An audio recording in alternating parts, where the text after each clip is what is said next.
Alright, सो देखो last class में मैंने आपको work done in case of polytropic reversible process मैंने आपको डिस्कस किया था। सभी को ध्यान है इसका?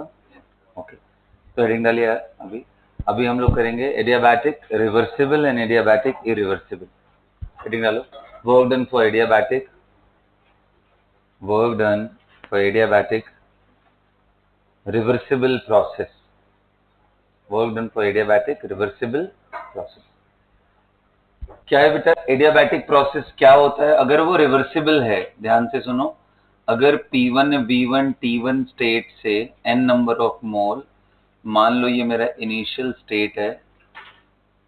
अच्छा, मैं किसकी बात कर रहा हूँ? अंडरस्टूड है, only ideal gas. So when I am calculating work done on adiabatic process, it means I am calculating on ideal gas, right? So if you're going to change the temperature from T1 to T2 and similarly pressure also, मोल वही रहने वाला है। Adiabatic कौन सा process है? Adiabatic. Adiabatic process में क्या होता है बेटा?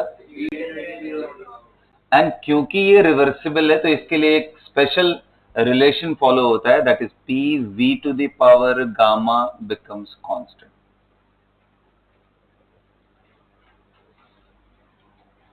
Alright, P v to the power gamma is equal to constant. Of course, gamma can never be 1 and its ratio, I mean gamma is a ratio of molar heat capacity at constant pressure to molar heat capacity at constant. Adiabatic reversible, ध्यान रखना है मैं reversible की बात कर रहा हूँ, reversible adiabatic process, right? P v to the power gamma is equal to constant, where gamma is defined as ratio of Cp to Cv पर। अब देखो, वैसे तो ये दोनों ही टर्म आपको अच्छे से फिजिक्स में पढ़ना है, थर्मोफिजिक्स के अंदर, बट केमिस्ट्री में इतनी जानकारी रखनी है कि ये वैल्यूज निकालते कैसे हैं और किन चीजों पे ये डिपेंड करता है। तो देखो बेटा, एक बड़ा सिंपल सा टेबल है, वो आपको दिमाग में रखना है। और वो टेबल क्या है कि यहाँ टाइप ऑफ गैस कौन सी है या नेचर ऑफ गैस कैसा है, दूसरा उसका CV value, next is CP value कितना है, एंड फिर गामा क्या है। जैसा मैंने आपको यहां बोला कि CP is molar heat capacity at constant pressure. Similarly, CV, V stands for constant volume here. So this is molar heat capacity. साथ में लिखते चलो, at constant volume. All right. अब ये दोनों टर्म क्या है ये भी मैं आगे आपको समझाऊंगा कैसे डिफाइन करते हैं। फिलहाल अभी आप इनकी वैल्यूज पे फोकस करो। तो बेटा देखो, अगर आप गैसेस को क्लासिफाई करो बेस्ड ऑन एटॉमिसिटी, मतलब उसके जो कॉन्स्टिट्यूएंट पार्टिकल हैं उसमें कितने एटम्स है। जैसे मैं आपको बोलूं कि helium, neon, argon, krypton, xenon, radon, ये सब क्या है? गैसेस। गैसेस है ना? कितने एटम इसमें प्रेजेंट है? अगर इसके कॉन्स्टिट्यूएंट पार्टिकल्स को देखो तो कितने? 1। क्यों 1? क्योंकि ये बॉन्ड बनाता ही नहीं है सर नोबल गैस के एलिमेंट का। जैसे हाइड्रोजन किस फॉर्म में है? H2, ऑक्सीजन किस फॉर्म में है? O2 में। तो क्या इसका मतलब हमारे पास हीलियम He2 के फॉर्म में है? बिल्कुल नहीं, helium exist in He form. Yes और नो? तो मैं बोल रहा हूं पहला पार्ट है मोनो एटॉमिक। अगर कोई गैस ऐसी है जो मोनो एटॉमिक है, आप चाहो तो एग्जाम्पल में helium, neon and dot dot dot ऐसे लिख सकते हैं, तो उसका सीवी का वैल्यू कितना होता है? 3/2R। कितना होता है? 3/2R। वैसे इन दोनों में एक रिलेशन भी है। क्या रिलेशन है पता है आपको? कि सीपी की वैल्यू निकालनी हो, अगर आपको सीवी पता हो तो you have to simply add R to it. CP can be written as CV plus R. यहां पे सीपी का वैल्यू कितना आएगा फिर? सो 3/2r प्लस आर कितना हो जाएगा 5/2r। सो गामा कितना हो जाएगा बेटा, गामा बताओ। देखो R R cancel, by two भी कैंसिल हो जाएगा, क्या बचेगा 5/3। एग्जैक्ट वैल्यू बताओ कितना आएगा 1.67। कैन आई से लाइक दैट 1.67, डेसिमल के 2 प्लेसेस तक 1.67। ओके जी, ये तो रही बात किसकी, मोनो एटॉमिक। अगर मान लो वो डाई एटॉमिक है, डाई एटॉमिक गैस है, जैसे O2, जैसे H2 and dot dot dot, इनके लिए क्या होगा जी, इनके लिए होता है, अगर ध्यान से समझो ये बात, Cv की वैल्यू कितनी हो जाएगी, एनीवन 5/2r। Cp कितना होगा, फिर जोड़ लो यार इसमें r जोड़ोगे तो 5/2 + 1 कितना आएगा 7/2r। ये वैल्यू कितनी हो जाएगी 7/5, यानी ये वैल्यू कितना आ गया 1 पॉइंट, जल्दी बोलो 1 पॉइंट कितना आ गया,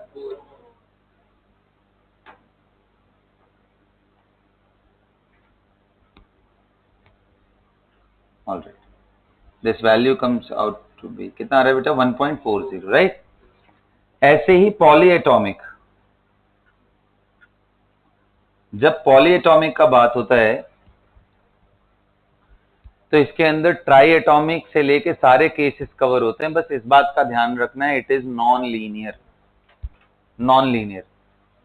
ये मैं जो भी बात कर रहा हूं नॉन लीनियर, कहने का मतलब ऐसा नहीं होना चाहिए कि वो मॉलिक्यूल एक लाइन में लाई करे। फॉर एग्जांपल, जैसे आपने एक सब ऑक्साइड का नाम सुना है C3O2, क्या उसमें पांचों एटम एक ही लाइन में रहते हैं क्या? हाँ जी, कैसे पता सर? हाइब्रिडाइजेशन एंड ज्योमेट्री से। इसका हाइब्रिडाइजेशन sp, इसका भी sp, इसका भी sp, sp के अराउंड 180 एंगल बनाओगे तो एक लाइन। ऐसे मॉलिक्यूल नहीं होने चाहिए, पॉलीएटॉमिक नॉन लीनियर होना चाहिए। एग्जांपल जैसे H2O बताओ, क्या लीनियर है क्या? नहीं सर। CH4 क्या लीनियर है? ये सब पॉलीएटॉमिक के अंदर आएंगे। इनके लिए वैल्यू क्या होगा?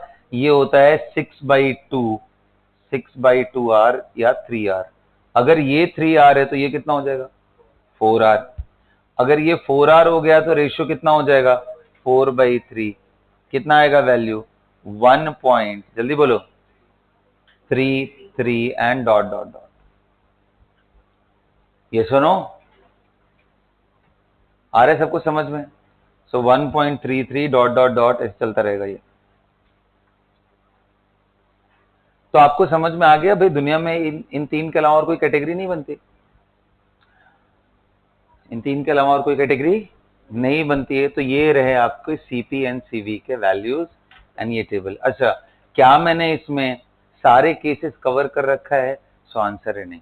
ये जो वैल्यूज हैं Cp एंड Cv की, molar heat capacity at constant pressure and molar heat capacity at constant volume, ये जो वैल्यूज मैंने लिखवाया है सिर्फ दो तरह के डिग्री ऑफ फ्रीडम को लेके करवाया। कौन से दो तरह के? Translational degree of freedom and rotational. क्या नहीं है एक्सेप्ट किया इसमें मैंने? वाइब्रेशनल। कहने का मतलब जैसे ऐसे समझ लो, O2 मॉलिक्यूल को आप समझो। O2 मॉलिक्यूल कैसे बनता है बेटा? Oxygen is doubly bonded with another oxygen. Do you guys agree? एक ऑक्सीजन दूसरे ऑक्सीजन से डबल बॉन्ड बनाया हुआ है ना? बोलो भाई। तो ये बॉन्ड क्या है? Force of attraction, isn't it?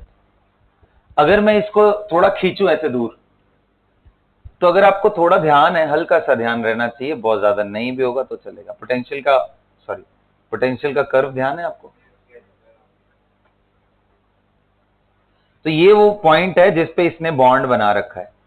अगर मैं थोड़ा इसको स्ट्रेच करूं तो आर बढ़ेगा, मतलब मैं इस साइड जाऊंगा, इस साइड जाऊंगा तो देखो ये हायर पोटेंशियल में है, तो फिर वापस नीचे जाना चाहेगा। कहने का मतलब अट्रैक्टिव फोर्सेस डोमिनेट कर जाएंगे। मैं स्ट्रेच करूंगा तो वो अट्रैक्ट करेगा अंदर। तो ये इस तरह का मोशन करेगा हायर टेम्परेचर पे। इस मोशन को बोलते कौन सा? वाइब्रेशनल। समझ गए? ये वाइब्रेशनल टर्म मैंने नेग्लेक्ट कर रखा है अभी, क्योंकि वो मॉलिक्यूल्स के केस में बॉन्ड को स्ट्रेच करना इतनी छोटी कोई बात नहीं।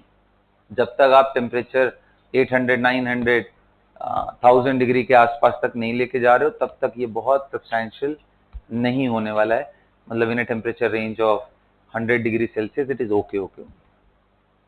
स्ट्रेच करना है ना बॉन्ड को, तभी तो वाइब्रेट होगा। तो ये बिल्कुल वैसे समझ लो जैसे एक स्प्रिंग लगा करके दोनों तरफ एक एक ब्लॉक चिपका दिया गया हो, उसको ऐसे खींच के मैं छोड़ दूं तो क्या होगा, करता रहेगा ना। ये जो ऑक्सिलेटरी मोशन है, ये जो पीरियोडिक मोशन है, इसी को क्या बोलते हैं, vibrational motion. Did you get my point?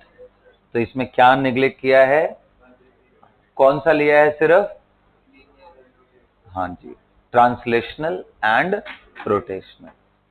ठीक है, बस यही लिया, वाइब्रेशन नहीं लिया हो। तो कहोगे सर वाइब्रेशन लेंगे तो यार ये सारे केसेस वाइब्रेशन को ले करके रिलीज करके सब डिटेल्ड फिजिक्स है। यहां मैंने आपको बताया था ना, ये विंग कॉमन है दोनों सब्जेक्ट में। थर्मोडायनेमिक्स यहां तक जो भी मैं आपको पढ़ाऊंगा फर्स्ट लॉ ऑफ थर्मोडायनेमिक्स तक, वो सारा पोर्शन आप फिजिक्स में पढ़ोगे। गैसेस के लिए और डिटेल में पढ़ोगे। केमिस्ट्री के अंदर इसका केमिकल एस्पेक्ट ज्यादा फोकस करना है, इंथैल्पी, गिब्स, एंट्रोपी, इन सब के बारे में बहुत ज्यादा फोकस करना है। उन पे क्लैरिटी आनी चाहिए आपको। ठीक है, वर्क डन वगैरह आइडियली मुझे इसलिए सिर्फ कराना पड़ रहा है क्योंकि अभी आपने फिजिक्स नहीं पढ़ रखा है, वरना वो पोर्शन भी मुझे कराने का जरूरत है। I should straight away go to the second law and enthalpy and ये सारे टर्म है। लेकिन अभी मैं समझा रहा हूँ तो इसका एडवांटेज आपको फिजिक्स में मिलेगा। जब सर पढ़ाएंगे तो आप लोग क्विकली आंसर कर पाओगे। Got it? चलिए, तो ये सारा चीज क्लियर हो गया। ये लिख लेना, assuming no vibrational degree of freedom is there, या yes, assuming no vibrational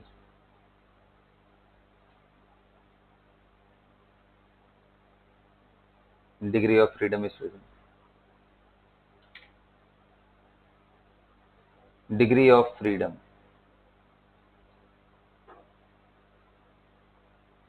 assuming no vibrational degree of freedom, no vibrational degree। तो ये वैल्यूज पहले तो दिमाग में बिठा लो क्योंकि इसका यूज आने वाला है, बहुत अच्छे से बिठा लो। आप थोड़ा सा समझो तो ये बड़े आराम से ऐसे समझा। ये बताओ कितने इंडिपेंडेंट मोशन हो सकते हैं अगर मैं तीनों एक्सिस को कंसिडर करूं तो, एक्स, वाई एंड जेड के। क्यों भाई? क्योंकि एक्स का जो मोशन है वो वाई के डायरेक्शन को कभी अफेक्ट नहीं करेगा। मतलब अगर मैं कोई पार्टिकल इधर चला दूं तो क्या वाई डायरेक्शन में कोई मूवमेंट हुआ क्या? नहीं। अच्छा, मैं वाई पे चलूं तो एक्स पे कोई डिफरेंसेस दिखेंगे क्या? नहीं। तो इनको बोलते हैं इंडिपेंडेंट मूवमेंट। लेकिन मैं बीच से जाने लगूं तो एक्स में भी कुछ कुछ चल रहा है और वाई में भी कुछ कुछ चल रहा है, ये डिपेंडेंट है। तो इंडिपेंडेंट कितने टर्म्स होंगे? 3, X, Y and Z. Translation की बात कर रहा हूं। So 3 independent translational motion are there. और जो मोनो एटॉमिक है, जिसमें एटम ही एक है, उसमें रोटेट होने का भी कोई मतलब नहीं है। कोई मतलब नहीं है वहां पे रोटेशन का। रोटेशन का मतलब ही है जब वो डाइएटॉमिक है। तो इसलिए जब रोटेशनल आप ले रहे हो ना, तो पहले देखो ये 3 आ रहा है, 3 टाइम्स ऑफ r/2। बाद में कितना आ जा रहा है? 5r। और आ रहे हो पॉलीएटॉमिक में तो उसमें 6r आ रहा है। तो 3 degree of freedom related to translation X Y Z, and similarly 3 rotation terms along x axis, along y axis and along z axis। 3 तरह के रोटेशनल मोशन, ये तीनों को लेकर के बनाया गया है। ये बस एक स्मॉलर इनसाइट दे रहा हूं। जैसा मैंने बोला, ये टेबल पे आप बहुत डिटेल में पढ़ोगे फिजिक्स के अंदर। तो अभी टेबल की वैल्यूज याद करना अभी आपके लिए जरूरी है, ताकि हम अपने न्यूमेरिकल में यूज कर सके।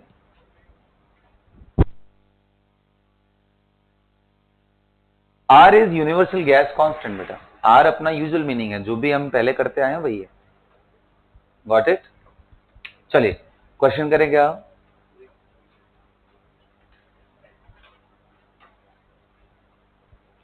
क्वेश्चन लिखिए।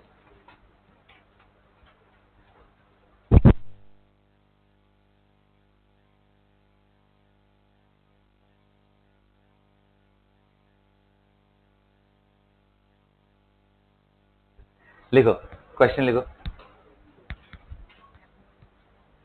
Calculate the work done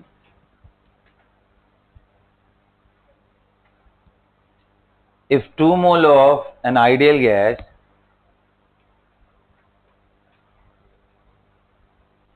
is taken from 27 degrees Celsius to 127 degrees Celsius, 20 degrees Celsius to 127 degrees Celsius through हाँ हाँ 127 यार 27 से 127 degree Celsius to 127 degree Celsius okay हाँ 27 ही बोला है कर लो 27 ही कर लो उसको अगर मैंने 20 बोला तो 7 करो फ्रॉम 27 ही बोला था ना कोई बात नहीं हो सकता है आपको कोई बात नहीं 27 टू 127 आगे लिखो taken from 27 degree Celsius to 127 degree Celsius through adiabatic reversible process through adiabatic what reversible process. Consider the gas to be diatomic. Consider the gas to be diatomic. Now we are done everyone. You can solve the problem.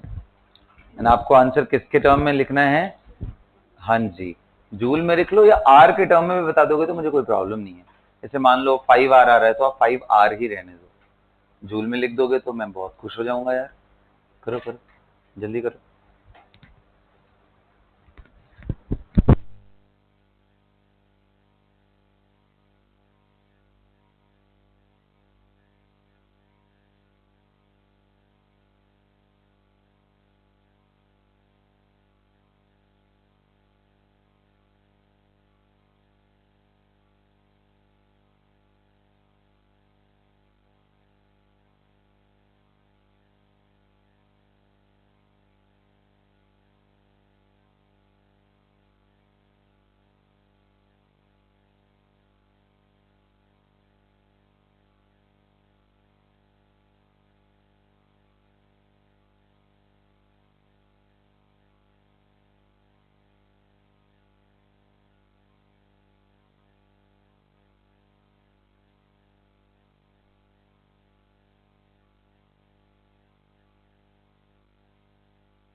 कितना आ रहा है बेटा बोलना प्रतुल 300 आ रहा है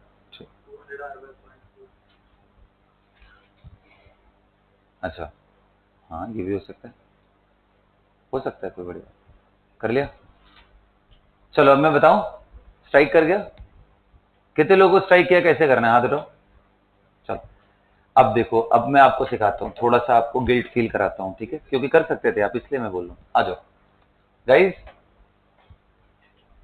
ध्यान दो इधर देखो अभी प्रोसेस क्या है एडियाबैटिक बोलना यार मतलब PV to the power gamma is equal to K बोलो कितने लोग कह रहे हैं इसका मतलब सर P1 V1 पे power gamma will become P2 V2 पे पावर गामा एंड यही वैल्यू क्या है कि डू यू गाइस एग्री यहां तक सबको क्लियर है ना अच्छा क्या इतना और भी बोल सकते हो क्या आइडियल गैस है तो P2 V2 will be equal to nRT2 and P1 V1 will be equal to इतना कहानी तो हम बिना ज्यादा कुछ सोचे समझे भी बोल सकते हैं और ये भी बोल सकते हैं since diatomic gas is there gamma will be equal to 7/5 यानी 1.4 यहां तक कर सकते हो हाँ अब इसके बाद क्या करना है बेसिक डेरिवेशन अच्छा डेरिवेशन वर्क का करना है क्या मैं ऐसे लिखूं? आप लोगों में से कितने लोग अग्री करते हो कि सर पूरा समझ में आ गया, कुछ भी बताने की जरूरत नहीं है? हाथ उठो। कितने लोगों को समझ आ गया कि ये मैंने वर्क कैसे लिख दिया? कितने लोगों को पता चला? ये वही लोग हैं क्लास में जिन्होंने डेरिवेशन को ध्यान से समझा है। ठीक है, बाकी लोग क्लास में आ रहे हैं, नोट बना रहे हैं, घर चले जा रहे हैं, अगले दिन फिर ओपन कर रहे हैं। अरे वाह, पिछली क्लास में तो सर ने इतना पढ़ा दिया था, देखा ही नहीं ध्यान से। क्यों बता रहा हूं ये? आप बताओ, क्या पिछली क्लास में हमने पॉलीट्रॉपिक किया था? उसमें पावर क्या था? अच्छा, अल्फा का वैल्यू भी 1, यहाँ गामा का वैल्यू भी 1 नहीं। और जब ये नहीं हो सकता, सेम डेरिवेशन, सेम रिजल्ट। बोलो, इसलिए बोलता हूं प्रेजेंट रहने के लिए क्लास में।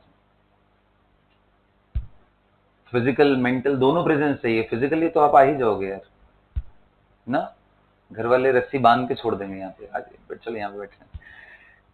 W इज इक्वल टू क्या आएगा यहाँ पे? nRT2 minus nRT1 upon gamma minus 1। तो क्या मैं इसको लिख सकता हूँ nR? इसलिए देखो, मैंने डेटा भी तुम्हें प्रेशर वॉल्यूम में दिया ही नहीं, दिया मैंने इसमें ताकि जो थोड़ा पढ़ के आए हैं वही कर पाए। फिर बताओ क्या है आंसर? n का वैल्यू कितना है? 2। r तो आ रही है भाई, T2 एंड T1 कितना है? हाँ, मतलब difference of temperature degree Celsius में भी उतना ही होता है जितना केल्विन में। तो हमारा आंसर कितना आ गया? 100। 100 आ गया क्या? ओके बेटा। और नीचे बताओ गामा की वैल्यू -1 कितना आ गया ये? 200 R बाई 0.4, यानी ये 500 R इज राइट। जूल में आंसर नहीं आ जाएगा क्या? R की वैल्यू कितनी होती है? 0.0821 बिल्कुल नहीं होती है जब जूल में निकालना होता है। 8.314। देखो, ये सब माइक्रो डिटेल्स हैं जो आपका ना चैप्टर के अंदर कॉन्फिडेंस बढ़ाते हैं। जब आप इन इतनी छोटी छोटी चीजों का ध्यान रखते हो ना, तो आपके न्यूमेरिकल जब अटेम्प्ट कर रहे होगे तो उसमें क्लैरिटी रहेगी। अब आर इतनी बार डिस्कशन हुआ है कि कौन सी यूनिट में क्या है, अब आपके दिमाग में चिपक जाना चाहिए। ये सब गलतियां बार बार एक्सेप्टेबल नहीं है। सबको समझ आ गया अभी? हाँ, अब जरा पेज पलट के देख सकते हो, जरा देख लो उसका डेरिवेशन कैसे किया था, देख लो। कोई बात नहीं, यू गाइस आर फ्री। देख लो कैसे किया था, पिछली क्लास में कैसे किया था पॉलीट्रॉपिक प्रोसेस का, P V to the power alpha. एक बार क्विकली फटाफट फटाफट रिकैप देखो, वो आपके दिमाग में बैठ जाना चाहिए उसे।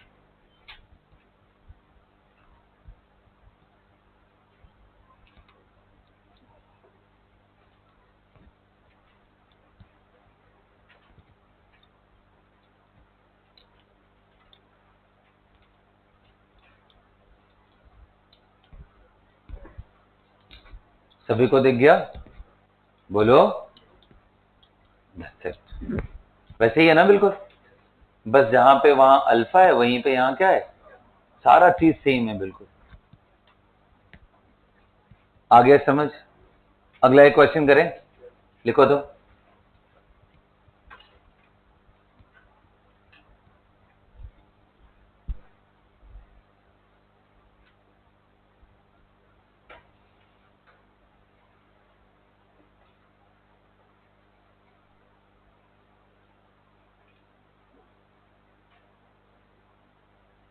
लिखो।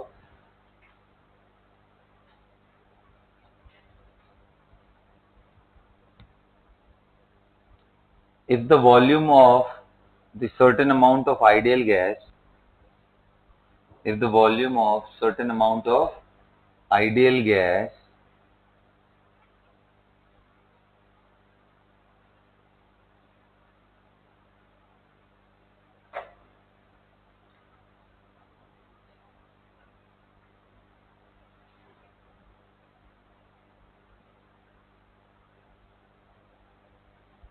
is taken from 1 liter to 27 liter,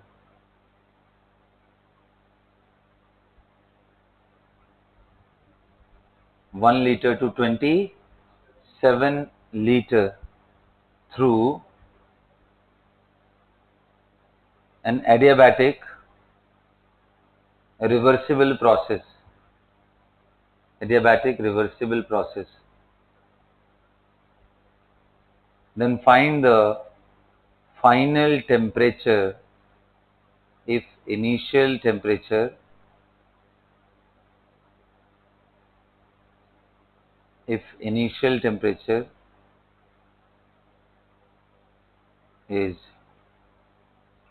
600 Kelvin.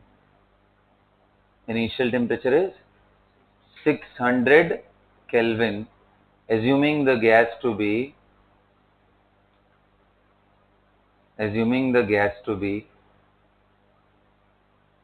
polyatomic non-linear. अब मैं चाहता तो इसके जगह कोई गैस दे देता, जैसे मीथेन ले लो, है ना, मीथेन तो गैस होता है ना बेटा. H2O गैस नहीं है, लेकिन हायर टेम्परेचर पे you can consider this as, otherwise H2O is not a gas. लेकिन टेम्परेचर क्रिटिकल के ऊपर लेके चलोगे तो इसको भी हम गैस की तरह कंसिडर कर सकते हैं. तो इसलिए आपको थोड़ा ध्यान रखना है.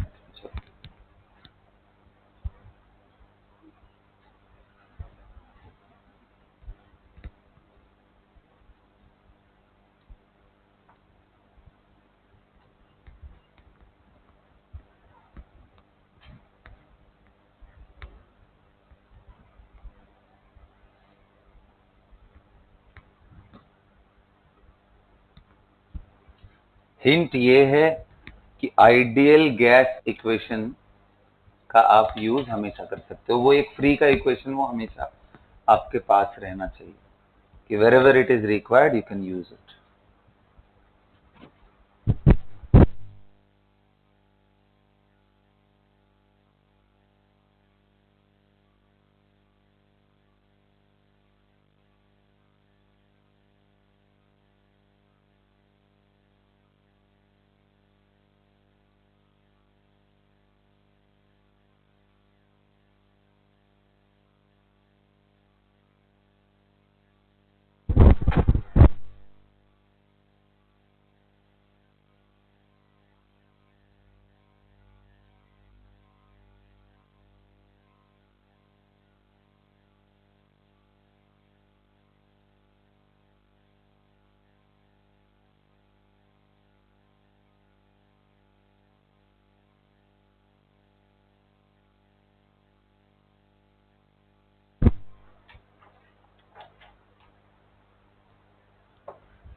आइए चलिए सिखाता हूँ. Time up everyone, just focus here. कैसे करना है, एक बात बताओ, तुम्हें दिया है इनिशियल टेम्परेचर T1, कितना दिया है बेटा? T2 नहीं दिया है. और क्या दिया है? V1 1 litre. V2 कितना दिया है? इसका मतलब दिमाग में आना चाहिए, क्या कोई एडियाबैटिक का ऐसा रिलेशन है जो किसको, टेम्परेचर वॉल्यूम को रिलेट करे? क्या कोई ऐसा है? तो अब अगर आप सोचो आइडियल गैस, तो PV is equal to nRT तो होता है, और मोल एंड आर कांस्टेंट, तो PV by T will become a constant. तो आप ये लगाने से कोई फायदा नहीं है. क्यों नहीं फायदा है? क्योंकि यार वेरिएबल्स एक दिया है, दूसरा पूछा है. इसमें क्या होता है, 3 इनिशियल एंड फाइनल में कोई 2 दिया हो तो हम तीसरा निकाल सकते हैं. यहाँ तो डेटा ही सिर्फ 2 दिए, इनिशियल वॉल्यूम इतना, फाइनल वॉल्यूम इतना, इनिशियल टेम्परेचर इतना. बताओ. तो आप देखो, अगर नॉर्मल आइडियल गैस इक्वेशन से निकाल सकते तो एडियाबैटिक का कोई यूज है क्या? इसका मतलब आपके दिमाग में स्ट्राइक करना चाहिए, कुछ तो है एडियाबैटिक. क्या है आपको मालूम है? रिवर्सिबल एडियाबैटिक लिखवा है ना ये word, gamma is equal to const. अब ये देखो, प्रेशर एंड वॉल्यूम में रिलेशन है. आपको किसमें चाहिए? टेम्परेचर वॉल्यूम से. क्या इस प्रेशर को रिप्लेस कर दें using ideal gas equation? Very good.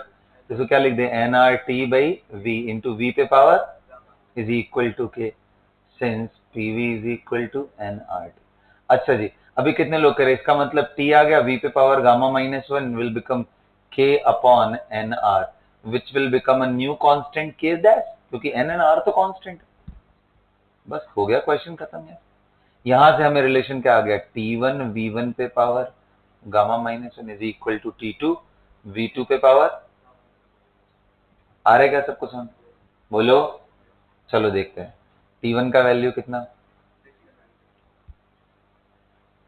V1 कितना, पावर गामा कितना, 4/3 रख देते हैं ना। हाँ ठीक है। T2 नहीं, -1 सर। T2 नहीं पता ना, V2 कितना है, 27 पे पावर 4/3 -1। अच्छा जी, अब ये वैल्यू तो 1 ही आ गया, ये 600। इतना छोटा सा क्वेश्चन है ये। अब ये बताइए कितना आ गया, 4/3 -1 कितना आ गया, 1/3। 27 का 1/3 करोगे कितना आएगा, 3 आ जाएगा। अरे बोलो यार, तो ये T2 इंटू 3 क्या आ गया, T2 का value, T2 came out to be 200 kelvin. ऐसे सोचना है आपको बिल्कुल। देखो, पढ़ाने का एक तरीका ये भी होता है कि all the equation I should tell you at once, कि बेटा देख ये कांस्टेंट है तो इसको ऐसे बदल सकते, इसको। उसमें आप बिल्कुल क्रिएटिव नहीं हो पाओगे। आपका, मेरा पर्पस क्लास में ये है कि इक्वेशन मिनिमम से मिनिमम में आप अपने दिमाग का यूज करके हर जगह पहुंचने की आदत डालो। यही तो काम है ना एडवांस में, यही तो काम करना है। बोलो, सारा कहानी पहले ही बता देंगे तो आप इंटरलिंक करके सोचना कब सीखोगे। ये आपको अपने दिमाग पे जोर डालने की बात है। ये मैं पहले भी बता सकता, but I am telling you during problem कि मैं चाहता हूं कुछ लोग अपना दिमाग लगा के इस कंक्लूजन तक खुद पहुंचे, क्योंकि ये कोई बहुत वीआईपी चीज नहीं है जहां नहीं पहुंच सकते हो। एक स्टेप का बात था बस। P v to the power gamma is constant, then how to get the relation between T and V, that's it। ये क्वेश्चन आपके दिमाग में आना चाहिए, एंड ऐसे सोचना चाहिए। चलो, कितने लोग यहाँ के आसपास एटलीस्ट पहुंचे थे वो आते तो ठीक है, वेरी गुड वेरी गुड। चलो अगला क्वेश्चन दो।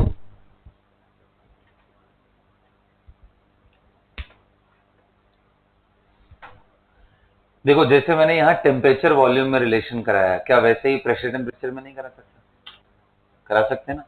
तो आपको वॉल्यूम गायब करना पड़ेगा।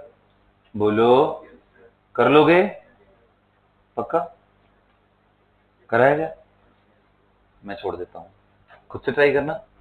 मेरिकल पूछेंगे तो खुद से ट्राई करना, इसमें कौन सी बड़ी बात है, बस एक वेरिएशन दिखाना है। वैसे रिलेशन क्या होगा आप निकाल सकते हो क्या, derive the relation between pressure and temperature for adiabatic reversible process on ideal gas।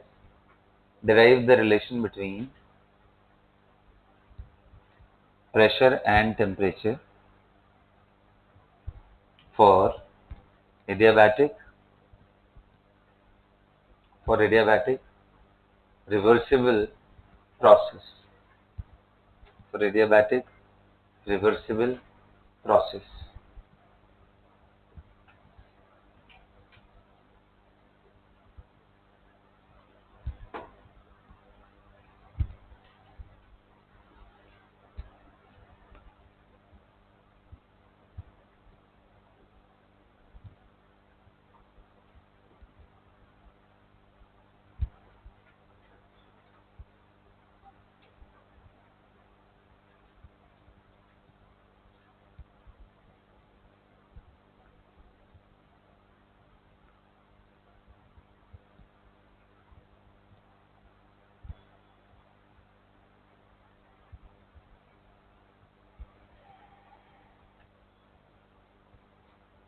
कर लिया बेटा, क्या आ गया बताइए।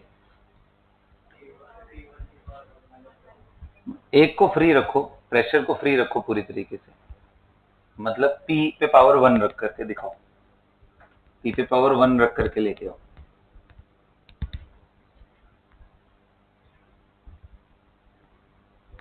दोनों को पावर में मत रखो। प्रॉब्लम आप कैसे भी कर सकते हो, वो बड़ी बात नहीं है।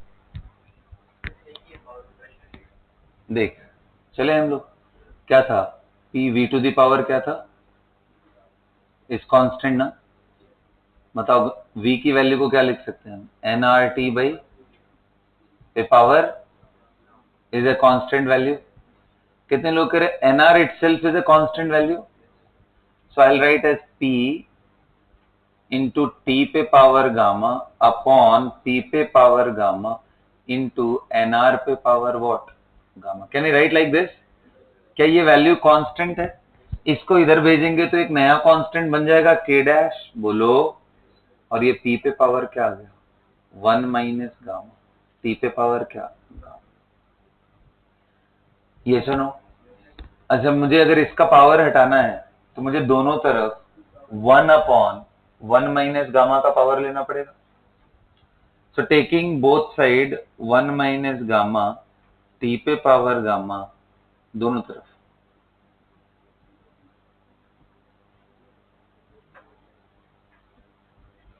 देखो तो मैं बताना कुछ अगर कर रहा हूं सही तो। अब ये फिर एक नया कांस्टेंट हो गया यार, के डबल डैश, क्या फर्क पड़ता है, ये तो कांस्टेंट ही है ना। और ये वैल्यू इधर करोगे,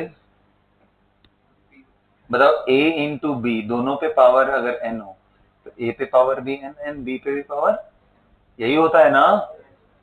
तो ठीक है, तो p पे पावर कितना हो जाएगा, 1, 1 minus gamma upon 1 minus gamma कितना हो गया, इंटू टी पे पावर गामा 1 माइनस, तो ये p इंटू टी पे power gamma upon 1 minus gamma will become a constant. Now this is what the relation between pressure and temperature. हाथ रखो, कितने लोग का सही हुआ, ग्रेट, ठीक है, इजी है ना, इजी है, बस आप स्टेप लेने की देरी है। अब यार अब ये क्यूब रूट और ये रूट रूट में तो नहीं फंसते हो ना, हाँ तो इसमें फंसते हो तो केमिस्ट्री की प्रॉब्लम नहीं है, you have to figure out that, elementary maths की प्रॉब्लम है। हाँ बेटे बताओ, हाँ बोलो।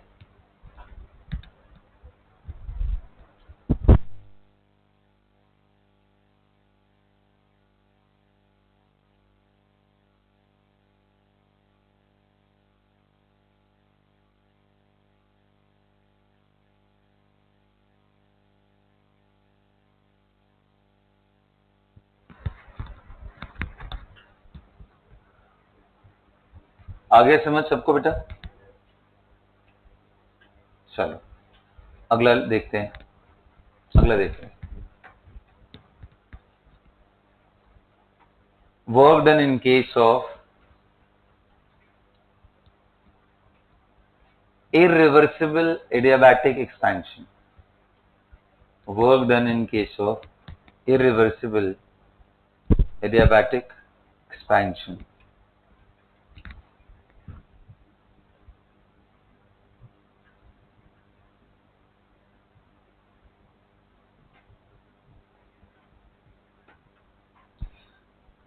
जैसे ही मैं वर्ड रिवर्सिबल के बजाय मैंने इरिवर्सिबल कर दिया, जैसे मैंने इरिवर्सिबल किया, क्या हो गया बेटा,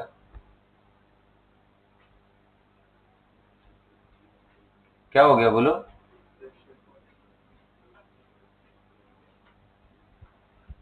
Q की वैल्यू तो 0 है, but now sir P V to the power gamma is constant is not a valid equation anymore.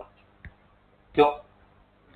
क्योंकि हर वॉल्यूम पे प्रेशर डिफाइन इरिवर्सिबल का मतलब क्या है, आपने एक्सटर्नल प्रेशर को कांस्टेंट कर दिया और सब्सटैंशियल डिफरेंस हो गया, तो इसके वजह से तो अब ये तो कर ही नहीं सकते। तो क्या आसान हो गया, जिंदगी टफ हो गया, बहुत आसान हो गया। अब इंटीग्रेशन का कोई पंगा ही नहीं है। क्यों नहीं पंगा है? क्योंकि वो पी नॉट देगा एक्सटर्नल प्रेशर, वो वैल्यू क्या होगी, कांस्टेंट, जहां भी जा रहा हो ये P2 V2 T2 और N। तो हमें तो मालूम है W is equal to minus integral P external into dV from V1 to V2 and because it is constant so it can come out. तो आंसर क्या हो जाएगा, P not minus integral v1 से v2 इंटू dv, और ये value क्या हो जाएगा बेटा, माइनस v2 माइनस v1। मतलब क्या समझ में आ रहा है यार, ये तो बड़ा आसान हो गया नहीं। आप देखो जब वो इरिवर्सिबल है तो बिल्कुल वैसे ही आंसर आ रहा है जैसे वो इरिवर्सिबल आइसोथर्मल में, जैसे वो आइसोबेरिक प्रोसेस में था, सारे आंसर्स तो सेम ही आ रहे हैं। तो इरिवर्सिबल आ जाए तो बेहद आसान प्रॉब्लम है। फिर आपको ये इंटरनल चीजों पे नहीं फोकस करना है, सिर्फ आपको दो चीज चाहिए, इनिशियल वॉल्यूम बताओ, final volume and pressure, external कितना है। कहानियों में आपको खूब उलझा के रखे। पहचानोगे कैसे कि वो इरिवर्सिबल है, कई बार कहानी में लिखता ही नहीं है कि इरिवर्सिबल, ऐसे लिखेगा, सुनो वर्ड सुनो और पहचानो, लिखेगा कि an ideal gas, monoatomic ideal gas undergoing expansion adiabatically against a pressure of 0.1 atm from volume 1 liter to 10 liter, then what will be work done। क्या आपने स्टेटमेंट में पकड़ा जिससे आप बता पाओ रिवर्सिबल है या एक्सटर्नल प्रेशर ऑफ 0, वो अगर डिफाइन कर दिया इसका मतलब उसने वो फिक्स करके रखा हुआ है, तो कहानी चलती रहेगी और वो प्रेशर कांस्टेंट रहेगा। क्या सबको समझ में आया। ध्यान रखना ये P V to the power gamma is not a valid equation any more, ठीक है। कब, जब वो एडियाबैटिक कैसा हो जाए प्रोसेस, इरिवर्सिबल, तो वैलिड नहीं।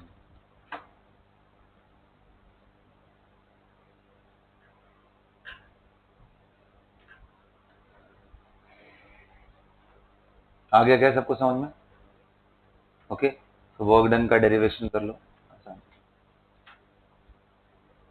तो प्यारे बच्चों, मैंने आइडियल गैस के अंदर जितने वेरिएशंस हो सकते थे वर्क निकालने के, वो सब मैंने करा दिया है ना। अब आ जाओ थोड़ा कंपैरिजन कर लेते हैं कि ग्राफिकल क्वेश्चंस को कैसे टैकल करेंगे, ओके। अच्छा, तो अब ग्राफिकल क्वेश्चन आता है तो मैं आपको छोटे छोटे क्वेश्चन देता हूं, आप बताते जाओ। लिखो तो, find the work done in case of the following convergence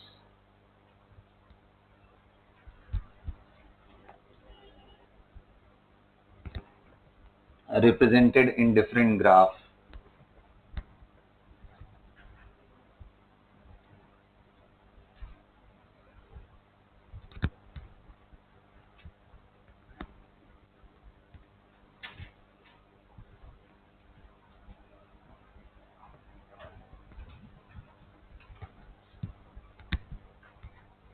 आओ देखते हैं। देखो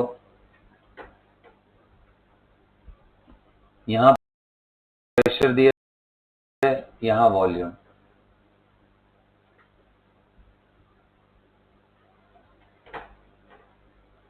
पॉइंट ए से पॉइंट बी जा रहे हैं, 1 लीटर से 3 लीटर हो रहा है, 2 एटीएम दिया है प्रेशर।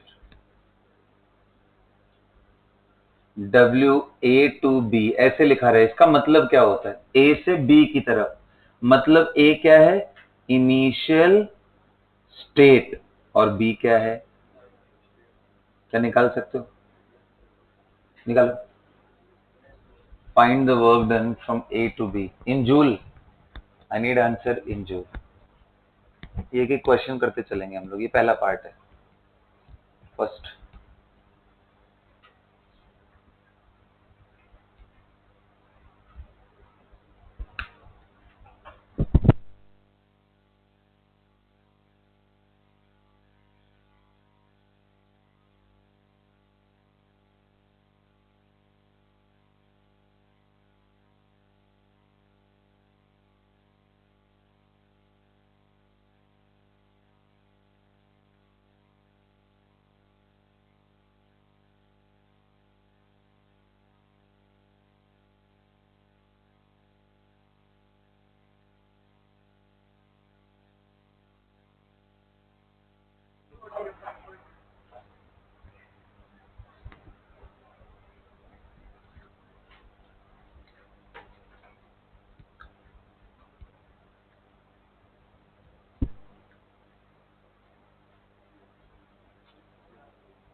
चले देखा जाए।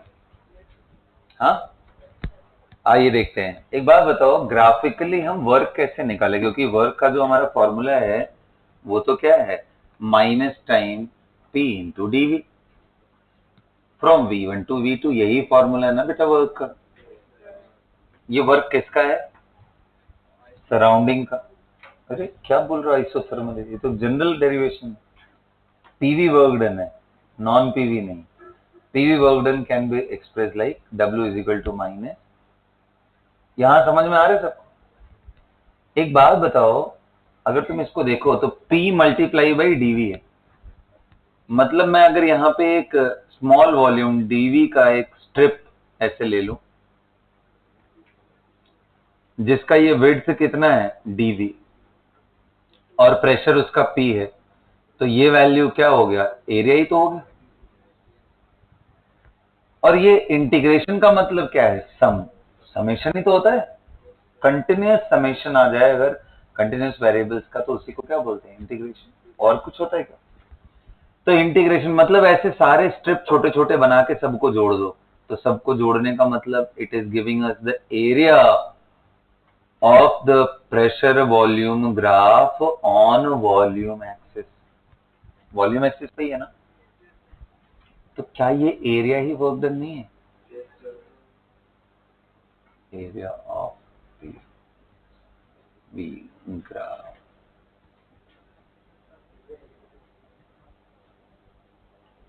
तो यार बस खत्म, निकाल लेते हैं।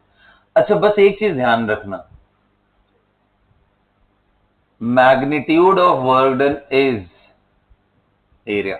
एरिया तो वैसे भी कभी नेगेटिव आता नहीं, लेकिन हमें ये डिसाइड करना है ये नेगेटिव है या पॉजिटिव। कैसे डिसाइड करें, कैसे डिसाइड करें कि ये वैल्यू नेगेटिव आएगी या पॉजिटिव? हाँ हाँ बिल्कुल बात सही है, लेकिन मैं तो कह रहा हूं कि हमने एरिया कंक्लूड कर लिया ना, अब एरिया के साथ बताओ क्या करें।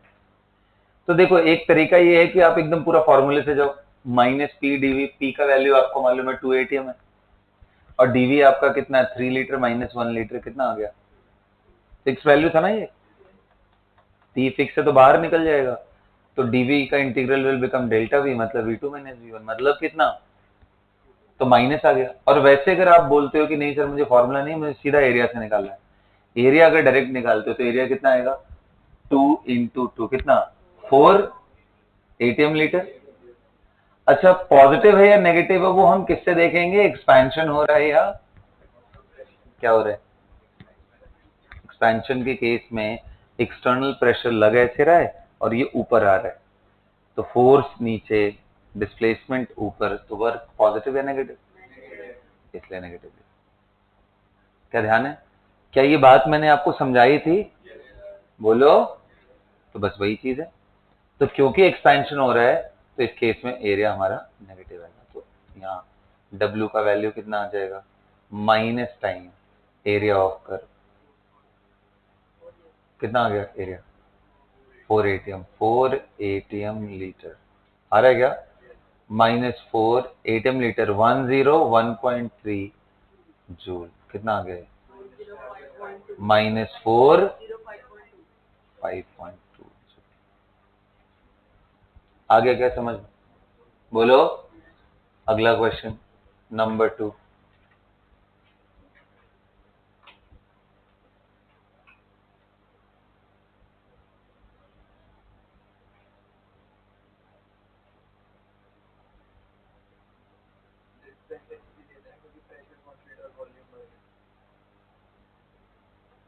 कुछ बोल रहे थे तुम,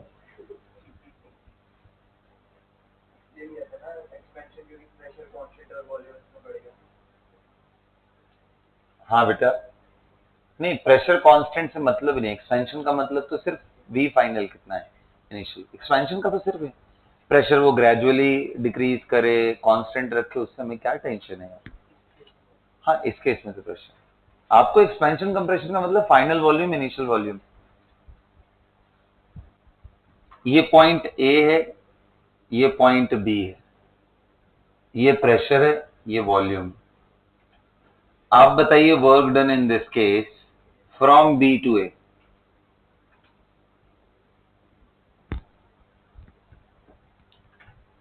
work done from B to A point. A point B point दिख रहा है क्या सबको?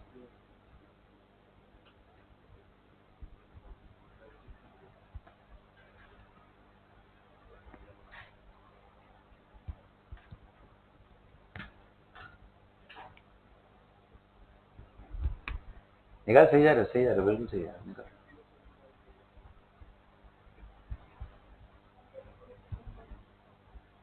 पॉजिटिव नेगेटिव,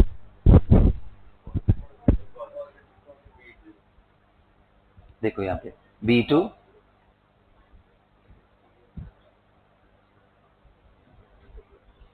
देखो मैंने डायरेक्शन क्या लिखा है, बी टू ए, तो इस साइड से इस साइड आएगा तो क्या आएगा, कंप्रेशन हो रहा है, एक्सपेंशन। 3 लीटर से 1, अरे कौन एक्सपेंशन बोला, 3 लीटर से कहां आ रहा है 1 लीटर, तो क्या हुआ, ये कंप्रेस हो रहा है। एक्सटर्नल प्रेशर उसी डायरेक्शन में, डिस्प्लेसमेंट भी उसी डायरेक्शन में, तो क्या होगा, वर्क डन विल बी, बोलो आ गया क्या? वेरी गुड, कितना आ रहा है? हाँ, तो बस मैं सिंपली पॉजिटिव टाइम एरिया लिखूंगा, कोई दिक्कत, और एरिया निकाल लूंगा। एरिया देखो निकालने का दो तरीका है, एक तो आप इसको दो पार्ट में ब्रेक कर लो, ऐसे ऐसे एंड ऐसे ऐसे। अगर इसको A1 बोल लो, इसको A2, दोनों को सेपरेटली निकाल लो भाई। A1 कितना होगा, रेक्टेंगल है ना, तो 2 litre into 1, 2 ATM litre. A2 कितना होगा, half area of base into area of base, sorry area of base बोल रहा हूँ, लेंथ ऑफ बेस कितना है 2 इंटू कितना है ATM लीटर, तो 4 और 2 मिला के कितना आ गया, 6 ATM लीटर। आ रहा है क्या समझ में? अब इसको वही जूल में करना हो तो अपना कर लो, कर लोगे ना? अच्छा जी, 6 ATM, एक तो ये तरीका था। दूसरा, कितने लोग कह रहे हैं ये कौन सा ज्योमेट्री है, ट्रेपीजियम। ट्रेपीजियम का एरिया कैसे होता है, half sum of parallel side, ये दोनों कितना है, दोनों का सम 1+5, क्या समझ में आ रहा है क्या, इंटू इनके बीच का, हाँ जी, मतलब जो भी इनके बीच का परपेंडिकुलर डिस्टेंस है, कितना है 2 8, क्या दिख रहा है क्या, तो भी कितना आ रहा है 6 आ रहा है। जैसे मर्जी कर लो यार, क्या फर्क पड़ता है। आ गया सबको समझ में? हाँ, कुछ लोग परेशान होंगे, नहीं सर मुझे तो इंटीग्रेशन से ही करना है, तो कर लो इंटीग्रेशन से, वो भी कोई बुरी बात नहीं है, लेकिन उसके लिए पहले आपको प्रेशर का वेरिएशन निकालना पड़ेगा, इस स्ट्रेट लाइन का इक्वेशन निकालना पड़ेगा। क्या स्ट्रेट लाइन का इक्वेशन आ गया निकालने आपको, तो उससे भी आप कर सकते हो, समझिए।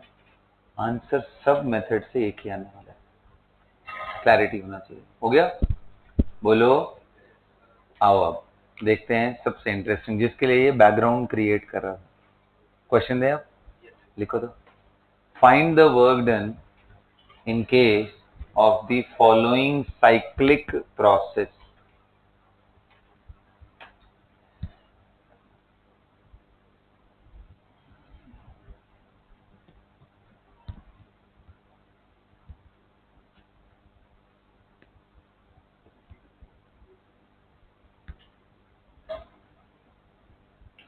Following cyclic, बेटा साइक्लिक प्रोसेस किसे बोलते हैं?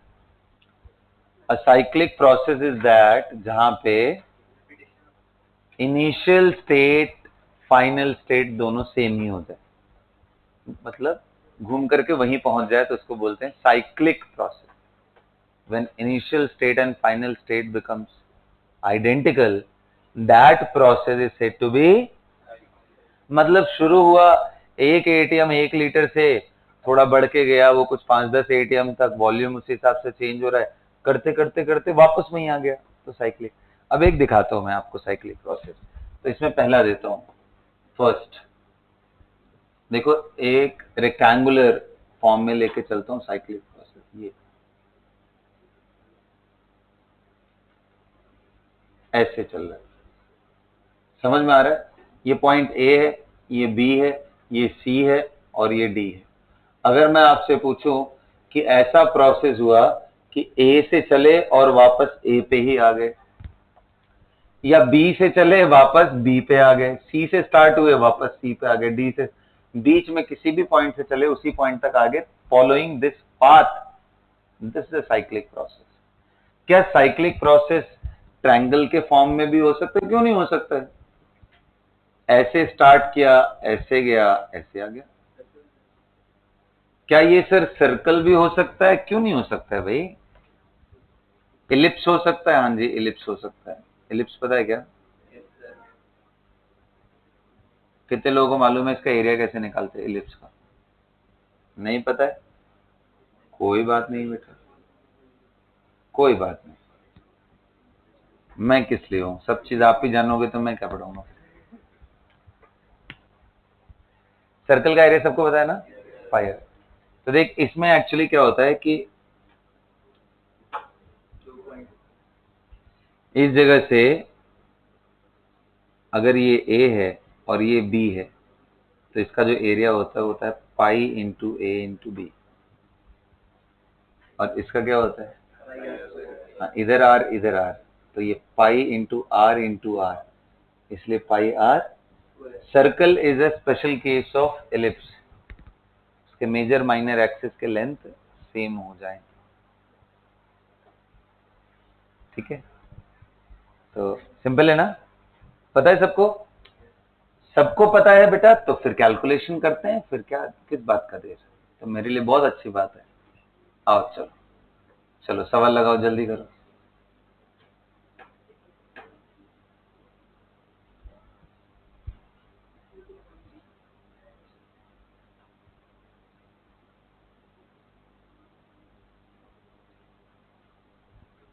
Find the work done W in case of A, B, C, D और W for the process shown above। यहाँ बताने का भी जरूरत नहीं, तुम कहीं से कहीं चल लो, गेम वही होने वाला है। चलो start the game everyone and tell me the answer. इस बार साइन के साथ अच्छा सा आंसर देना, तुम चाहे एटीएम लीटर में ही दे दो।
कितने लोग का आंसर आ गया बेटा?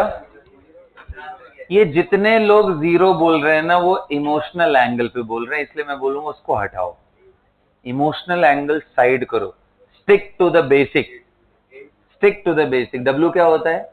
Minus integral of P into dV. आप उसको ब्रेक कर दो ना यार, साइक्लिक प्रोसेस मतलब जितने पार्ट्स उसको ब्रेक कर दो, ए टू बी जाके निकालो, B to C to D and D to A, चारों को अलग अलग से निकाल लो ना, फिर चारों को जोड़ देना।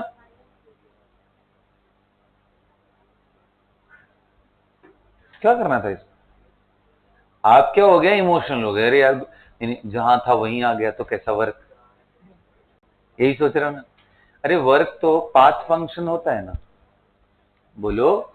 कहने का मतलब जैसे जैसे, अब ये तो बड़ी गजब बात कर दी है तुम लोग। मान लो मैं एक ब्लॉक लेके, ऐसे समझो, ऐसे समझो, समझो ना, तुम्हारी बातें करते हैं हम। मान लो एक ब्लॉक है, उस पर फोर्स F लगाया है और मैं ऐसे ऐसे घूम रहा हूं, यहां गया कुछ वर्क किया, फिर उसके बाद यहाँ आया कुछ और वर्क किया, यहाँ आया कुछ और वर्क, यहाँ लाके रुक गया, तो क्या मेरा वर्क डन जीरो हो गया?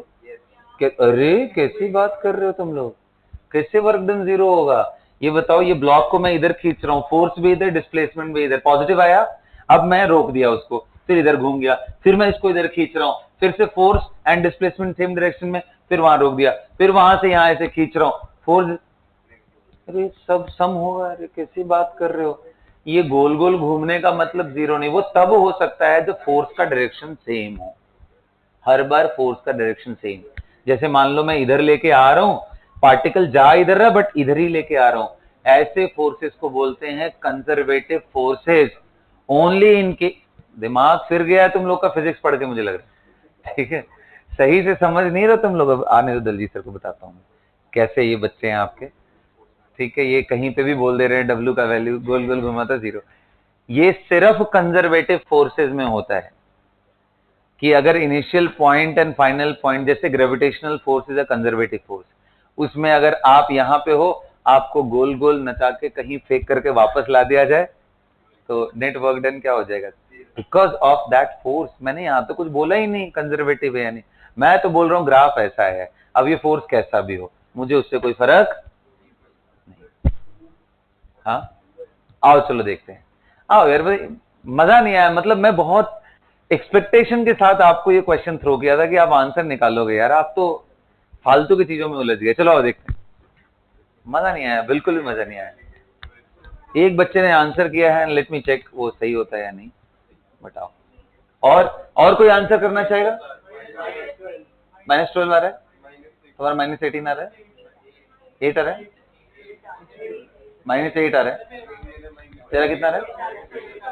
हाँ जीरो वाले तो बिल्कुल बात ही ना करे, चुप रहे तो ज्यादा अच्छा है, एकदम चुप हो जाओ तुम लोग थोड़ी देर के लिए।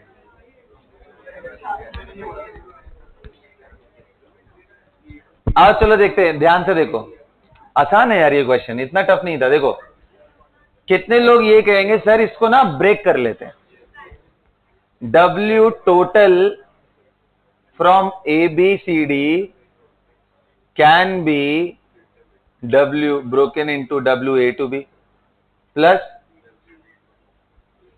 ये भी हटा दे रहा हूं यार,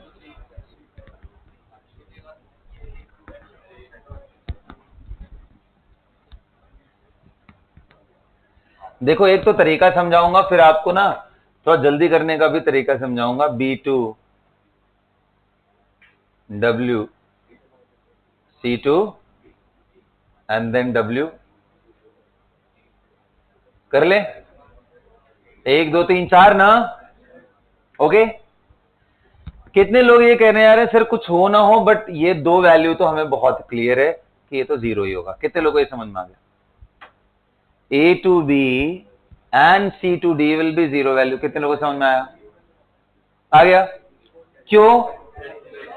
आइसोकोरिक है, वॉल्यूम कांस्टेंट, यहां से यहां जाने में वर्टिकल लाइन है यार, इसका कोई एरिया आएगा क्या? तो इसका एरिया जीरो है ऑन वॉल्यूम एक्सिस, ऐसे इसका एरिया भी, क्योंकि आइसोकोरिक था, ये आइसोकोरिक, वॉल्यूम कांस्टेंट, ये भी आइसोकोरिक, इसलिए इन दोनों का वैल्यू कितना आ गया? यानी हमारे काम का है B2C एंड D2A। अब हम निकालते हैं WB2C।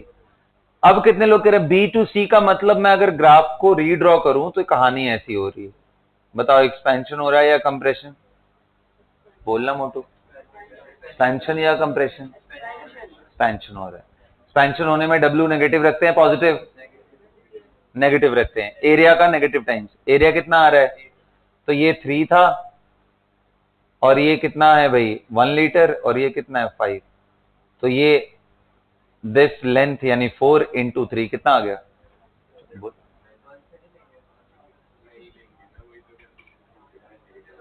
अरे तूने फिर से नहीं सुना, मैं बोल रहा हूं, मैंने बोला B2C का बता कितना है।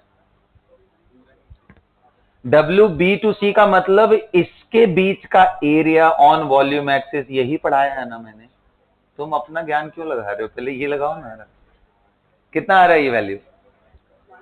तो 3 इंटू 4 कितना आ गया? Area is coming out to be 3 × 4 12 ATM litre ना, तो कितने लोग करें, ये वैल्यू आ गया -12 ATM लीटर। और कितने लोग कह रहे हैं, अब आते हैं नेक्स्ट क्वेश्चन पे। WD2A, मैं इसकी बात कर रहा हूं, एक्सपेंशन या कंप्रेशन, देखना वॉल्यूम कहां से आया, 5 लीटर से। अब बता एरिया को मैं क्या, वर्क को क्या लिखूं, एरिया तो यही है 4 × 1, आ गया ना। वर्क को मैं पॉजिटिव लिखूं या negative, plus area, and that is coming out to be 4। Oh my god, ये डब्ल्यू क्या आ गया, D2A। D2 direction must be written nicely, क्योंकि यही तो डायरेक्शन है जो खेल खराब कर रहा है। WB2,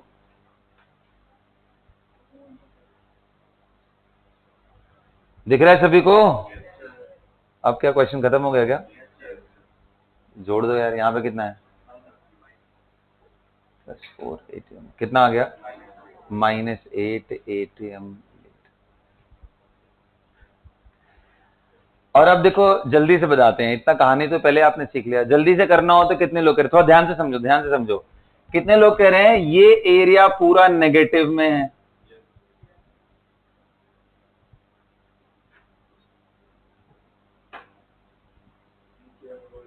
और नीचे वाला एरिया क्या है, कितने लोग कह रहे हैं ये प्लस और माइनस वाला जो जोन बन रहा है वो 0 हो जाएगा।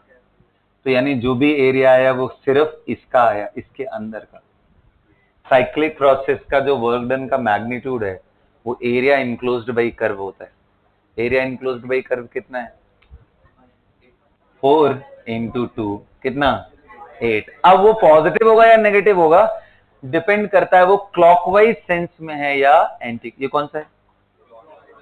So cyclic process में work is equal to area enclosed by the curve, positive and negative sense decide होता है किससे, क्लॉकवाइज है या एंटी क्लॉकवाइज है, तो अभी हमने निकाला कैसा आ रहा है, अगर एंटी क्लॉकवाइज होता तो इसको कंक्लूजन के फॉर्म में लिख लोगे क्या,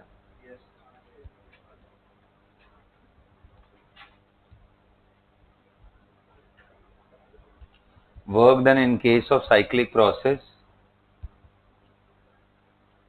is equal to area enclosed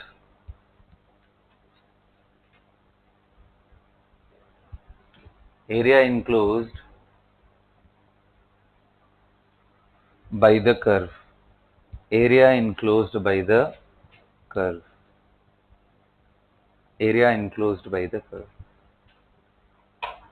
and it will be taken as positive if it is in anti-clockwise sense, and it will be negative if it is clockwise। सब भूल जाओ तो बेसिक से तो निकाल लोगे ना, इसलिए मैं बेसिक मेथड पे बहुत ज्यादा हिट करता हूँ, क्योंकि उससे तो सबको निकालने आना चाहिए। जैसे जैसे आप प्रैक्टिस करते जाओ प्रॉब्लम का, आप इवॉल्व होते जाओ कि अच्छा अब इसके ऊपर भी मैं और जल्दी कर सकता हूँ।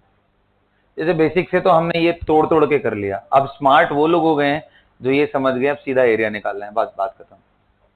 ठीक है, कहीं कोई कंफ्यूजन आया, बैक टू बेसिक, कोई प्रॉब्लम नहीं, चले करें। ओके, अगला प्रॉब्लम देता हूं, बताओ इसके केस में, इसके केस में डब्ल्यू बताओ क्या है, ध्यान से देखो। ये एक्सिस पे मैंने प्रेशर रखा है, ये एक्सिस पे मैंने वॉल्यूम, 1 लीटर, 4 लीटर,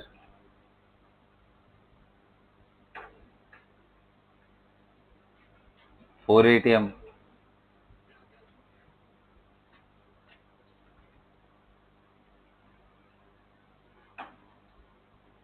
2 ATM।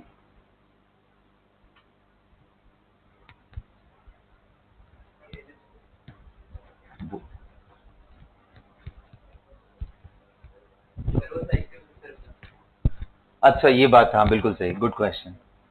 तो ये ऐसा है,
क्या आ रहा है आंसर बेटा?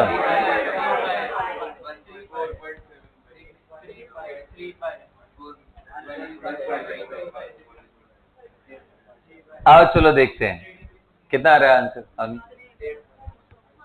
1.55 3 पाई भी आ रहा है। चलो अभी देखो कितने लोग ये समझ रहे हो कि सर इस बारी ना पाई आर स्क्वायर तो बिल्कुल भी नहीं लगाना है। मैंने गोल गोल बना के आपको गोल कर दिया बेसिकली। हाँ वो मैंने इसे चेंज कर दिया इसलिए जान। तो ये 2 ATM 4 ATM 1 लीटर 4 लीटर ऐसा है ना। आप वैसे भी ध्यान रखो, हमेशा दोनों चीजों का ध्यान रखें, क्योंकि कई बार कैलिब्रेशन इधर का कुछ भी हो सकता है। It's not about just values. देखो सर्कल तभी आप परफेक्ट बोल सकते हो जब इस साइड डायमेंशनली सेम चीजें रहे। इधर वॉल्यूम इधर प्रेशर है, आप दोनों का कंपैरिजन कैसे कर सकते हो? तो it will always be a ellipse. आपको गोल भी बनाया हो तो भी एलिप्स मान, क्योंकि ellipse is general case of, circle तो उसका स्पेशल केस होता है। तो इसको हमेशा आप किससे लगाओ? पाई ए इंटू बी, जहां पे पाई इधर वाले का रेडियस बताओ 4 - 1 कितना 3/2, तो 3/2 इंटू इधर से ये लेंथ एंड ये लेंथ, तो ये कितना है 3/2 और ये कितना है बेटा 1 है ना। अरे ये पूरा 2 था यार, तो हाफ तो कितना ATM लीटर। क्या समझ?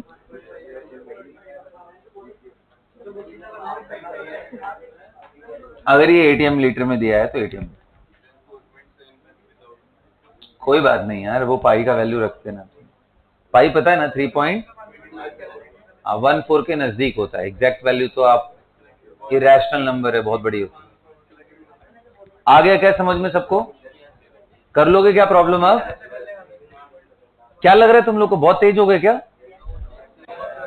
अरे यार बोलो, मैं हूं तब मैं आगे कुछ चैलेंज करूंगा ना। पहले ही सरेंडर कर दोगे क्या? मैं बोलो कि ये सर अब तेज हो गया हूं, आपने बना दिया है तेज, अब देखते हैं आप क्या पूछोगे। देखो मैं डेफिनेटली जब क्वेश्चन करूंगा that will be with in your range, that can be solve by applying just the basic concepts. Otherwise मैं प्रॉब्लम नहीं पूछूंगा, फिर मैं थियरी पढ़ाऊंगा ना। क्वेश्चन पूछने का ही मतलब है कि आप सॉल्व कर सकते हो। तो आपको खुश होना चाहिए कि चलो अब देखते क्या सिखा रहे हैं विश्व में। क्या लग रहा है, कर लोगे क्या आप?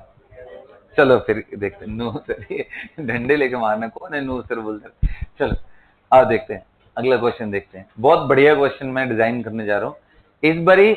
मैं चाह रहा हूं कि आप वर्क निकालो किस पे। देखो अब ध्यान से सुनो, जैसे मान लो एक मैंने, अच्छे से सुनना, तो मान लो कि एक मैंने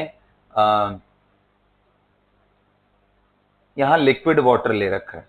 I have taken H2O liquid open atmosphere में, धीरे धीरे इसको गर्म कर रहा हूं, हीटिंग कर रहा हूं, और ये एक टाइम के बाद, चलो एक काम करते हैं इसको, हाँ ठीक है ओपन नहीं रहने दो, कोई दिक्कत नहीं, ठीक है समझ रहे हो ना। ये ओपन एटमॉस्फेयर है यानी पी एटमॉस्फेयर कितना है 180। मैंने बस इतना कर रखा है और मैं इसको गर्म करते जा रहा हूं करते जा रहा हूं करते जा रहा हूं, तो एक बार वो वेपर तो बनेगा ना। ये मैं एक उसकी इमेजिनरी बाउंड्री बता रहा हूं, ऐसा कोई बलून में नहीं रख रखा है। इमेजिनरी बाउंड्री बता रहा हूं कि जब वो एक्सपैंड कर रहा है, बोलो क्वेश्चन पूछो फिर। तो मान लो इस लिक्विड को जो कि 1 मोल था, मान लो एटमॉस्फेरिक प्रेशर के अगेंस्ट में अगर वो जब वेपर बन गया, पूरी तरीके से वेपर बन गया, और जब उसका वॉल्यूम कितना हो गया 10 लीटर मान लो हो गया, तो यहां से इस कन्वर्जन में इनिशियल स्टेट से फाइनल स्टेट में जो भी हुआ उसका W बताइए। Find the work done if 1 mole of liquid water, I mean water तो लिक्विड ही होता है, liquid H2O, 1 mole of liquid H2O is converted into vapor against a constant external pressure of what? 180 atmospheric pressure, 180. Okay, to a final volume of कितना? 10 litre. और diagram बना लेना, बड़ा खूबसूरत लगेगा. ठीक है ना? हो गया? जिनका हो जाए मैं आके चेक करूंगा. ठीक है.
आइए बच्चों देखते हैं।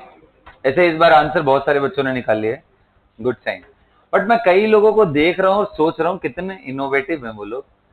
इसलिए क्योंकि 1 मोल दिया है, तो यहां मैंने क्लियरली बोला कि ये लिक्विड है, लेकिन ये डेयर देख करके मैं बड़ा खुश हूं कि volume upon 22.4 is equal to number of mole लगा रहे हैं। क्या गलती किया, इतना इतना बड़ा ब्लंडर किया लोगों ने यार, क्या गलती किया? लिक्विड के लिए आप ये फॉर्मूला कभी, तो यार ये तो बड़ा गलत है। तो अब लिक्विड 1 मोल मतलब कितना, 18 ग्राम ना, बोलो ना।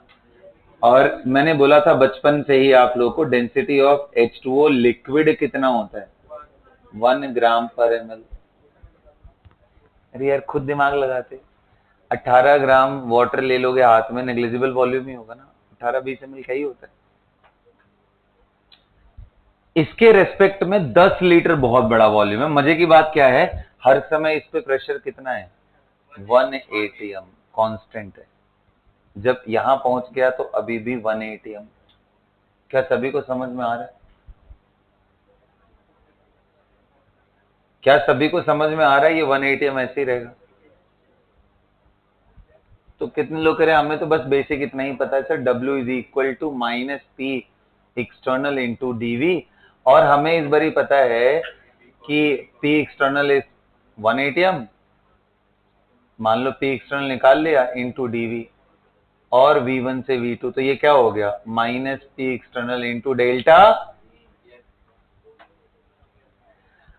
अब इसको माइनस P एक्सटर्नल को माइनस 1 atm लिखूंगा, V2 minus V1। Final volume हमें दिया हुआ है, कितना दिया है, 10 लीटर। इनिशियल वॉल्यूम 18 ग्राम का मतलब 18 ml हुआ, क्योंकि डेंसिटी कितना है, तो 18 ml मतलब नेग्लिजिबल वॉल्यूम। अरे 10 लीटर के रिस्पेक्ट में ये क्या है, तो आंसर क्लोज टू कितना आ गया, इसको यहां लिखते हैं, माइनस 1 atm 10 लीटर माइनस जो V1 है, ये टेंडिंग टू 0 कर दो, कितना आ गया, माइनस 10 atm।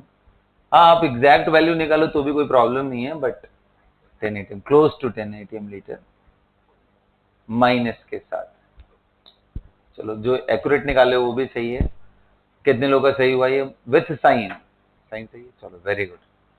तो यानी अब आपको आ गया कि लिक्विड के केस में भी कैसे वर्क डन निकालोगे। फॉर दैट मैटर कितने लोग कह रहे हैं यार सर आप कोई भी पूछ लो वर्क, बस एक्सटर्नल प्रेशर अगर कांस्टेंट हो गया तो तकलीफ ही खत्म, हमें इनिशियल एंड फाइनल वॉल्यूम चाहिए बस, इनिशियल एंड फाइनल वॉल्यूम। क्या निकाल लोगे, बोलो। अब ये जो क्वेश्चन मैंने ऐसे कराया है, इसको बदले हुए फॉर्म में भी पूछा जा सकता है। बदले हुए फॉर्म का मतलब, बोल देगा अगर किसी लिक्विड का डेंसिटी ये 1 ग्राम है, मैं कोई और वैल्यू दे दूंगा 2 ग्राम पर ml है, उसको अगर किसी वेपर में चेंज किया गया against a constant external pressure of some values P0,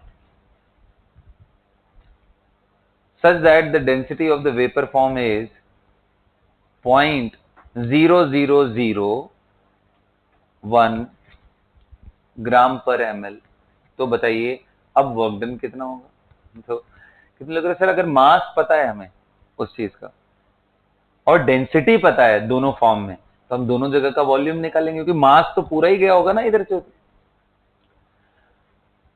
अरे बोलो यार, अगर 18 ग्राम इधर है तो 18 ग्राम वेपर भी तो होगा, वही तो पूरा वेपर बना है, तो मास तो सेम होगा।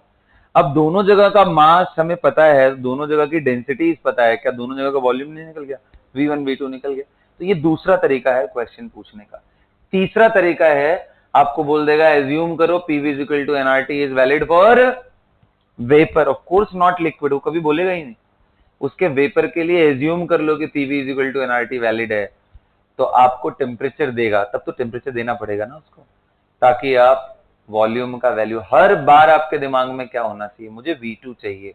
अब V2 के लिए वो डेंसिटी दे दे, अच्छी बात, कुछ और कहानी दे दे, बहुत ही अच्छी बात, आइडियल गैस इक्वेशन बोल दे लगाने के लिए, और भी अच्छी बात। आपको वो दिमाग में लगाना पड़ेगा, कई बारी नहीं पूछता है, बताता ही नहीं है कि PV इक्वल टू nRT लगाओ, डेटा देख करके हमें कॉमन सेंस लगाना पड़ता है कि यार ये तो उसके अलावा और कोई तरीके से निकल ही नहीं सकता। जैसे यहाँ मैंने दे दिया था, टेम्परेचर बताया ही नहीं, वॉल्यूम दे दिया तो आपको समझ में आ गया। कहीं डेंसिटी दे दूंगा तो भी समझ में आएगा। कहीं मैंने बोल दिया इस टेम्परेचर पे ये कन्वर्जन कराया गया, बाकी कुछ कहा नहीं, दिया ही नहीं, मतलब आपको पीवी इक्वल टू लगा के इसका वॉल्यूम वेपर फेज का निकालना है, क्योंकि लिक्विड का तो in any case it will be negligible, जब वो लिक्विड से गैस बनेगा तो बहुत ज्यादा होगा। क्या सभी को ये बात समझ में आ गया? आप बताओ, अगर मैं सॉलिड टू सॉलिड कन्वर्जन कराऊं तो भी हो जाएगा? क्या सॉलिड में एक्सपेंशन इतना होता है क्या? Negligible expansion. भाई कोई अगर 10 लीटर का कोई सॉलिड है, तुम गर्मियों में और ठंड के टाइम पे, दोनों टाइम में उनके वॉल्यूम का डिफरेंस लो, तो हो सकता है 5-10 ml 15 ml तक का आ जाए। वो 10-15 ml किसी काम का नहीं है, इतना बड़ा सिग्निफिकेंट चेंज नहीं है। इसलिए बोलते हैं कि सॉलिड्स के केस में work done is nearly zero from T1 to T2 जाते हो तो। Same is the case when liquid from low temperature to liquid at higher temperature. Vaporisation हो जाए तो पंगा पड़ जाएगा, क्योंकि गैस बनते ही बहुत ज्यादा एक्सपैंड कर जाता है, फिर प्रॉब्लम है। V2 बहुत ज्यादा हो गया V1 की तुलना में, तो आपका डिफरेंस आ जाएगा। जब तक V1 एंड V2 में कोई सिग्निफिकेंट डिफरेंस नहीं है, तब तक वर्क डन का कोई खास मतलब। तो क्या लिक्विड वाला भी केस आ गया? This is a phase transition का वर्क मैंने निकलवाया आपको, इसमें आइडियल गैस कहीं लगा ही नहीं लास्ट के केस में। आज वर्क डन का एक आखिरी न्यूमेरिकल करते हैं आज का वर्क डन, इसके बाद हम हीट समझेंगे। पहले वर्क डन का एक आखिरी न्यूमेरिकल कर लेते हैं, ठीक है? क्या टेम्परेचर?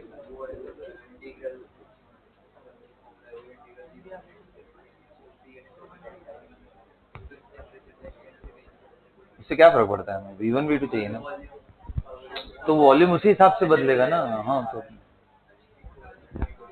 किया जाए बेटा, लास्ट क्वेश्चन करें?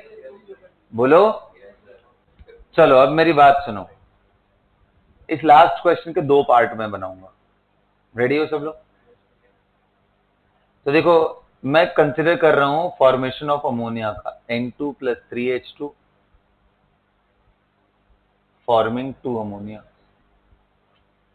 देखो सभी गैस है, इसको मैंने एक क्लोज्ड चैम्बर में ले रखा है, रिजिड चैम्बर।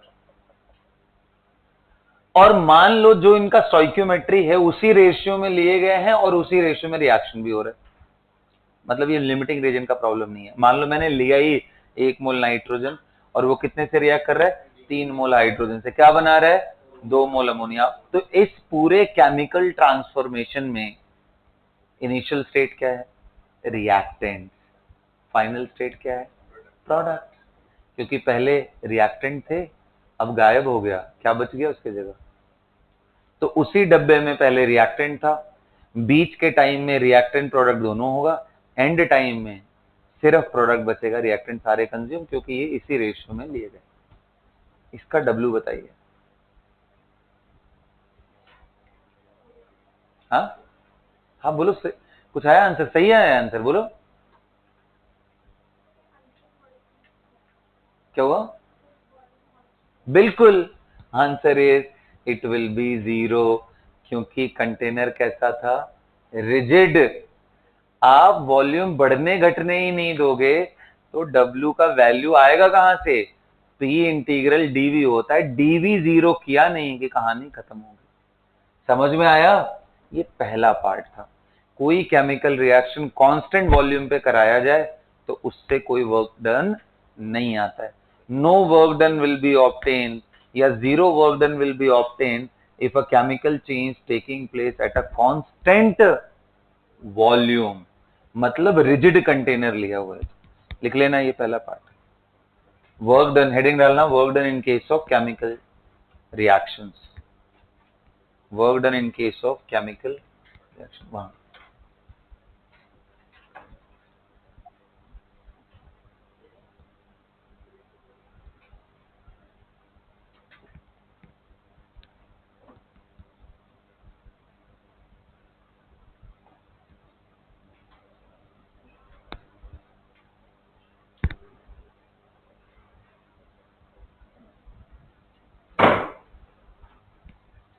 ठीक है, तो लिख लो, if a chemical reaction taking place at a constant volume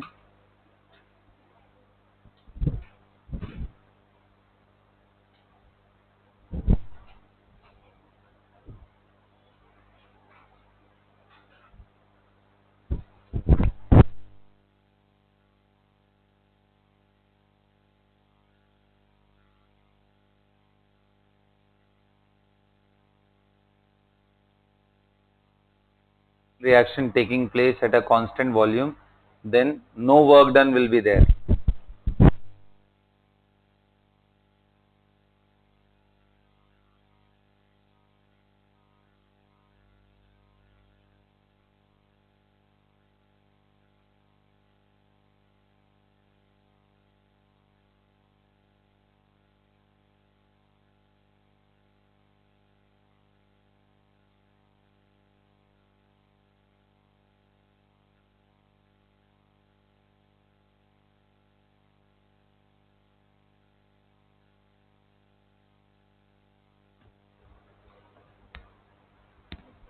कर लिया बेटा सभी लोगों ने? बोलिए, नोट कर लिया ना? अब अगला इसी का दूसरा सब यूनिट है। मान लो ये रिएक्शन कांस्टेंट प्रेशर पे हो रहा है,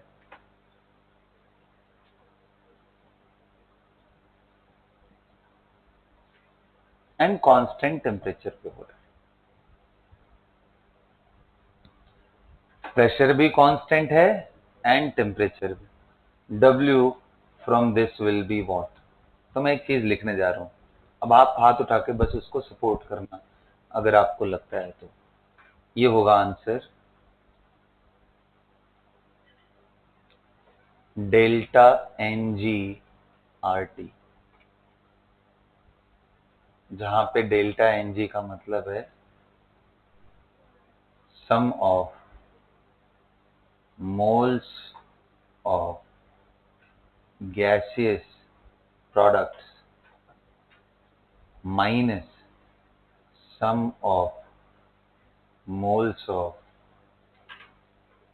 gaseous reactant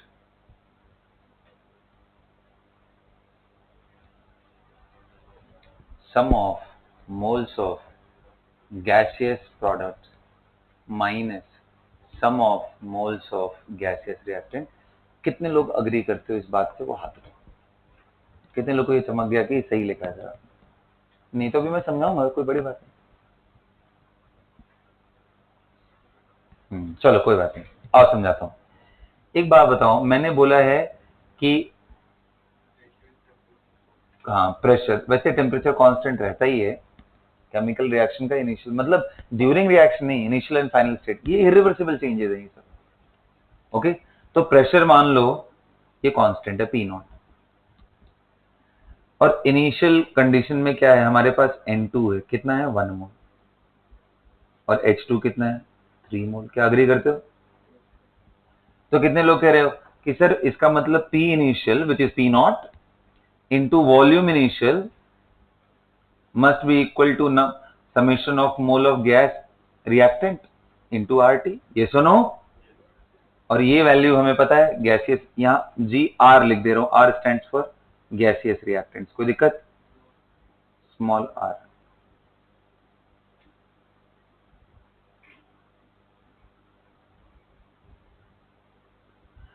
और ऐसे कितने लोग कह रहे फाइनल स्टेट में, जब फाइनल स्टेट होगा, ध्यान देना ये रिजिड नहीं है, ऊपर नीचे थोड़ा ज्यादा कम दिखा लेना, ये V1 है ये V2।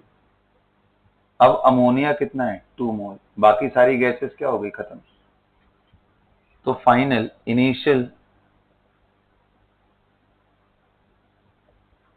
Final P0 into V2 is equal to summation of number of mole of gaseous products into RT, yes or no? बोलो। और हमें पता है कि प्रेशर अगर कांस्टेंट हो तो जो W का वैल्यू आता है वो माइनस P इंटू dV आता है, यानी माइनस P को मैं बाहर कर लूं और V2 माइनस V1। कितने लोग कह रहे इसका अगर मैं ले लूं डिफरेंस तो P इसमें भी कांस्टेंट है, ये वैल्यू अगर मैं यहां से देखूं तो क्या मैं लिख सकता हूं P naught V2 minus V1 is coming out to be summation of delta NG into RT। क्या दिख रहा है सभी को? दिस माइनस दिस करोगे तो प्रोडक्ट माइनस रिएक्टेंट। बोलो, क्योंकि ये कहां से आया, इसको और इसको कंपेयर करके मैंने निकाल दिया। इसलिए अगर आपको डेल्टा N पता हो कितने मोल का चेंज हो रहा है गैसियस, क्यों मैंने सॉलिड एंड लिक्विड को नहीं लिया? थोड़ी देर पहले ही ज्ञान दिया था मैंने उसका। क्या दिया था? कि सॉलिड एंड गैसेस के केस में एक्सपेंशन नेग्लिजिबल होता है, तो इसलिए उनका कोई मतलब। इसलिए मेनली किसको ध्यान दे रहे हैं हम लोग? Gaseous reactants and gaseous. समझ में आ गया? कोई दिक्कत किसी को? सारी कहानी क्लियर है? यहां नोट कर लो, this is the last part. हाँ कराना है, नोट करो, जल्दी खत्म करो इसको। This is the last question basically. अब हम लोग को करना है isothermal reversible and adiabatic reversible का कंपैरिजन। वो ग्राफिकल कंपैरिजन है। आज वर्क खत्म, ताकि कल से हम लोग हीट, इंटरनल एनर्जी और बाकी चीजों पे काम कर सकते। जल्दी नोट करो बेटा।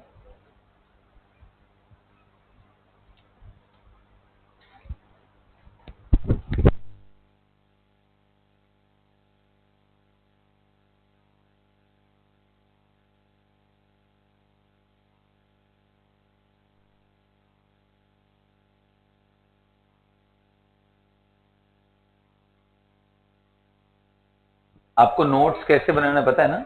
W इज इक्वल टू ये वैल्यू लिखिए, ये कहानी लिखिए, और ये उसका डेरिवेशन है।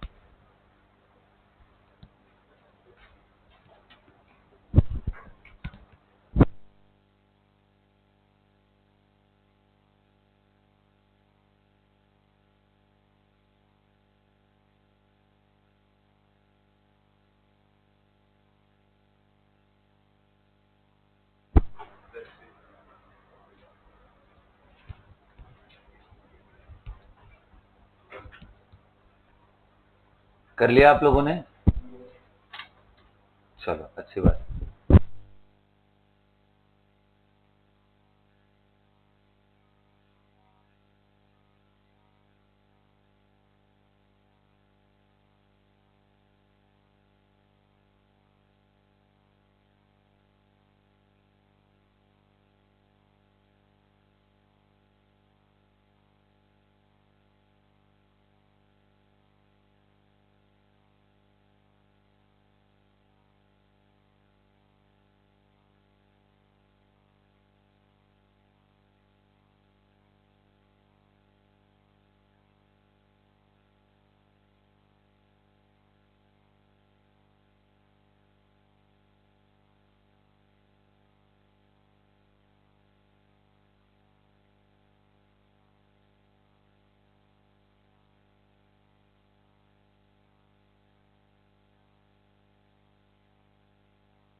चलो बेटा, noted. Last case for today, comparison of work done of reversible adiabatic and reversible isothermal process. Comparison of work done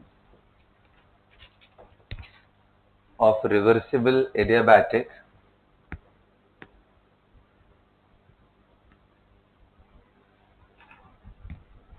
and reversible isothermal process.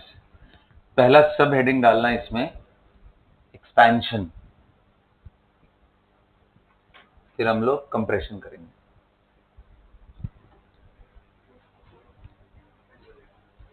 Expansion पहला एंड दूसरा कंप्रेशन। देखो बेटा, अच्छा एक बात बताओ, कितने लोगों को मालूम है कि सर दोनों का जो ग्राफ है, जैसे आइसोथर्मल के लिए PV इज इक्वल टू क्या होता है? N naught R into T naught. This value is a constant value. So P here is inversely proportional to V. ये आइसोथर्मल, अग्रीड। एंड एडियाबैटिक की बात करूं तो एडियाबैटिक रिवर्सिबल की बात करूं, इरिवर्सिबल नहीं, ये दोनों इरिवर्सिबल है। तो P V to the power gamma will become a constant value के, यानी यहां पे P inversely proportional to V to the power, ये सुनो, तो दोनों ही इनवर्सली, तो दोनों का ही कर्व ऐसा आएगा। अब इनमें हमें ये डिसाइड करना है कौन ऊपर और कौन नीचे होगा, ये डिसाइड करना है। ये दोनों एक्सपेंशन का इनिशियल स्टेट सेम लेकर के एक्सपेंशन दिखा है। कौन सा एडियाबैटिक है कौन सा, ये प्रेशर वर्सेस वॉल्यूम का कर्व है। जल्दी बताओ, अगर हमें पता चल गया सेम वॉल्यूम तक एक्सपेंशन अगर मैं करा रहा हूं दोनों का, सेम वॉल्यूम तक, दोनों का final volume and initial volume दोनों का सेम है, कौन सा एडियाबैटिक है, नीचे वाला ही होगा। नीचे वाला कैसे समझ में आ रहा है? आप देखो यहां गामा की वैल्यू ग्रेटर देन 1 होती है, इसका मतलब थोड़ा सा इसमें वॉल्यूम डिक्रीज करूंगा तो प्रेशर उसी हिसाब से डिक्रीज करेगा, लेकिन यहां वॉल्यूम पे पावर गामा है ग्रेटर देन 1, तो ज्यादा डिक्रीज होगा प्रेशर में। अग्री करते हो? ऐसे ही एक्सपेंशन का केस तो हो गया, कंप्रेशन का केस सोच लेते।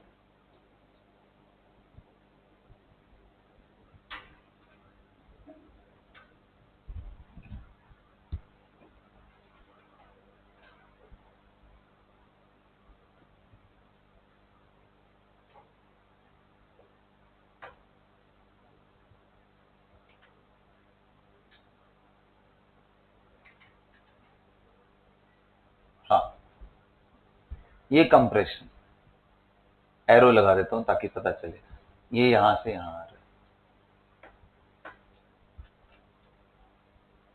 कौन एडियाबैटिक कौन इसमें, यहां पे भी वही यार, अगर वॉल्यूम कम करेंगे तो प्रेशर ज्यादा तेजी से, इसमें एडियाबैटिक ऊपर होगा और आइसोथर्मल नीचे होगा, इसमें एडियाबैटिक नीचे एंड आइसोथर्मल। क्या अग्री कर रहे हो सभी लोग? बोलो, ये वाला नहीं समझ में? कोई बात नहीं। देखो अभी मैंने बताया कि ये तो क्लियर हुआ ना, जैसे जैसे वॉल्यूम, अब तुम अब देख रहे हो कि वॉल्यूम चेंज करने पे प्रेशर पे सब्सटैंशियल ड्रॉप आ रहा है just because of the power, तो उल्टा भी करेंगे तो प्रेशर पे सब्सटैंशियल इंक्रीज देखने को मिलेगा। बोलो, क्योंकि वॉल्यूम पे पावर क्या है इसकी, गामा, ज्यादा चेंज लेके आएगा। तो यानी जब आप डिक्रीज कर रहे हो वॉल्यूम तो प्रेशर तो बढ़ रहा है, किसमें ज्यादा बढ़ेगा, एडियाबैटिक में, क्योंकि इसमें वॉल्यूम पे फर्क, सेम वॉल्यूम के फर्क से प्रेशर पे चेंजेस ज्यादा आ रहे हैं। Is that clear? This is one way of looking into it. Other way I'm telling you is more reliable and more clear, and that is the slope method. How many of you understand how to get the slope? Slope क्या होता है? Tangent. यहाँ tangent draw करें। बोलो भाई, अगर मान लो कोई ऐसा ग्राफ है उस पे आपको किसी एक पॉइंट पे tangent निकालना हो, तो इस पॉइंट पे tangent ड्रॉ करो और उसका जो भी एंगल tan थीटा का बनता है वही उसका स्लोप हो जाएगा एट दैट पॉइंट। सुनो, तो मैं चाहता हूं ये पॉइंट पे ये कर्व और ये कर्व दोनों पे टेंजेंट ड्रॉ करूं, तो क्या दोनों का टेंजेंट समझ में आ रहा है? यहां से ड्रॉ करूंगा तो पहले ये टक्कर में आएगा, फिर और ऊपर जाऊंगा तो ये टक्कर में आएगा। बोलो किसका एंगल ज्यादा होगा अगर मैं नेगेटिव एक्स एक्सिस से सोचूं तो? एडियाबैटिक का एंगल, मतलब एडियाबैटिक का स्लोप का मैग्नीट्यूड ज्यादा। यहां देखते हैं वो वैल्यू यहां पे भी होल्ड करेगी। आप देखो ध्यान से, जब आप इस पॉइंट पे स्लोप बना रहे हो तो कितने लोग कह रहे हैं adiabatic is more vertical, and जैसे जैसे मैं आइसोथर्मल की तरफ जाऊंगा इज मोर हॉरिजॉन्टल। तो जो हॉरिजॉन्टल उसका tan थीटा का वैल्यू क्या होता है, कम, जो वर्टिकल ज्यादा उसका tan थीटा का वैल्यू। अरे tan थीटा जैसे जैसे 90 की तरफ पहुंचोगे वैसे वैसे उसकी वैल्यू ज्यादा होती चली जाएगी। अब क्वेश्चन ये आता है सर आप निकाल कैसे रहो, वो समझा दो ना, वही वैल्यू निकालना है। मैं एक काम करता हूं, इसमें हमें पता है कि पीवी इज इक्वल टू के था, तो मैं इसको डिफ्रेंशिएट करता हूं। किसी भी कर्व का tan थीटा निकालने के लिए मुझे D Y by D X करना होता है, तो यहाँ डीपी बाई डीवी निकालते हैं। डिफ्रेंशिएट करो both side with respect to V, differentiating both side with respect to V, V के रिस्पेक्ट में करें तो बता इसका क्या हो जाएगा, D of PV upon D dV is equal to D of N naught R T upon dV. कितने लोग कह रहे हैं ये वैल्यू 0 हो गई सर, क्यों, ये कांस्टेंट था। गुड। अब ये बताओ दो फंक्शन का डिफरेंशिएशन हो तो क्या करते, पहले को रेस्ट में ले आओ, D of V upon dV, ये कितना हो जाएगा 1, प्लस दूसरे को v करो dp बाई dv। क्या यहां से सिंप्लीफाई करने से dp बाई dv का value minus p by v आ गया क्या, देख लो ध्यान से, ये वैल्यू 1 है, इसको उधर ले जाऊंगा माइनस p और माइनस p बाई v। क्या दिख रहा है सबको यहां तक, कोई डाउट इसमें? ओके, यहां करते D of p into V पे power gamma is upon dv is equal to D by DV of K, ये वैल्यू क्या हो गया 0। ये बता पहला फंक्शन बाहर, दूसरे का डिफरेंशिएशन डी ऑफ वी पे power gamma upon dV plus क्या v पे power gamma into D P upon dV, ये 0 है। अब बता इसका वैल्यू क्या आ जाएगा, डी ऑफ v पे पावर गामा अपॉन डीवी, बता ना, x पे पावर n का डिफरेंशिएशन क्या होता है, n टाइम्स x पे पावर, सो p इंटू v पे पावर, बोलो गामा, v नहीं है वो गामा है, गामा इंटू v पे power gamma minus plus v पे पावर dp बाई, इसको एक तरफ कर लो, सिंप्लीफाई करो, dp बाई dv का वैल्यू कितना आ रहा है देखो तो जरा, उधर लेके जाएंगे तो minus gamma times pressure into V पे पावर गामा माइनस 1, और यहाँ v पे पावर क्या है गामा, इसको उधर भेजते हैं तो dp बाई dv, मुझे स्लोप चाहिए, मुझे ये चाहिए, तो कितना आ गया माइनस गामा p पे पावर p अपॉन v। कितने लोगों को दिख रहा है कि यही आ गया, देखना बेटा ये गामा है, ये जब डिवाइड करोगे तो ये नीचे आकर के क्या होगा माइनस टाइम में सम, तो क्या यही बनेगा, उसका वैल्यू देख इसका वैल्यू देख, क्या डिफरेंस है, और गामा क्या होता है ग्रेटर देन 1 ना, इज अ कांस्टेंट वैल्यू। तो एडियाबैटिक का जो स्लोप है सेम पॉइंट पे, सेम प्रेशर वॉल्यूम पे, वो ज्यादा है मैग्नीट्यूड वाइज, मतलब उसका ग्राफ ज्यादा वर्टिकल होगा उस पॉइंट पे। तो ज्यादा वर्टिकल कौन है, इस जगह पे टेंजेंट ड्रॉ करोगे तो ये ज्यादा वर्टिकल आता है इस कर्व पे, इस पे, और इस पे करोगे तो थोड़ा फ्लैट। यहां सेम पॉइंट पे ज्यादा वर्टिकल कौन है, पहला वाला नहीं दूसरा वाला, तो इसलिए यहां ऊपर एडियाबैटिक और वहां नीचे। मजे की बात क्या है, एक्सपेंशन के केस में magnitude of work done isothermal का ज्यादा होगा, और ये ऊपर है, एक्स्ट्रा एरिया कवर करेगा ये, और जब कंप्रेशन करोगे तो work done of adiabatic will be, यहाँ magnitude of work isothermal is greater as compare to adiabatic का वर्क, यहाँ magnitude of work of adiabatic will be greater as compare to isothermal का मैग्नीट्यूड। क्या सबको समझ में आ गया? ये कंपैरिजन इंपॉर्टेंट है, थ्योरेटिकल है, इसका स्लोप ज्यादा है, किसका, एडियाबैटिक का, कितना टाइम्स, गामा टाइम्स, और गामा की वैल्यू 1 से ज्यादा होती, इसलिए बोल रहे हैं ये वैल्यू, ठीक है। So with this everyone we are done with the topic. आप अच्छे से ये पॉइंट नोट करो, एंड अगली क्लास से हम लोग हीट पढ़ेंगे।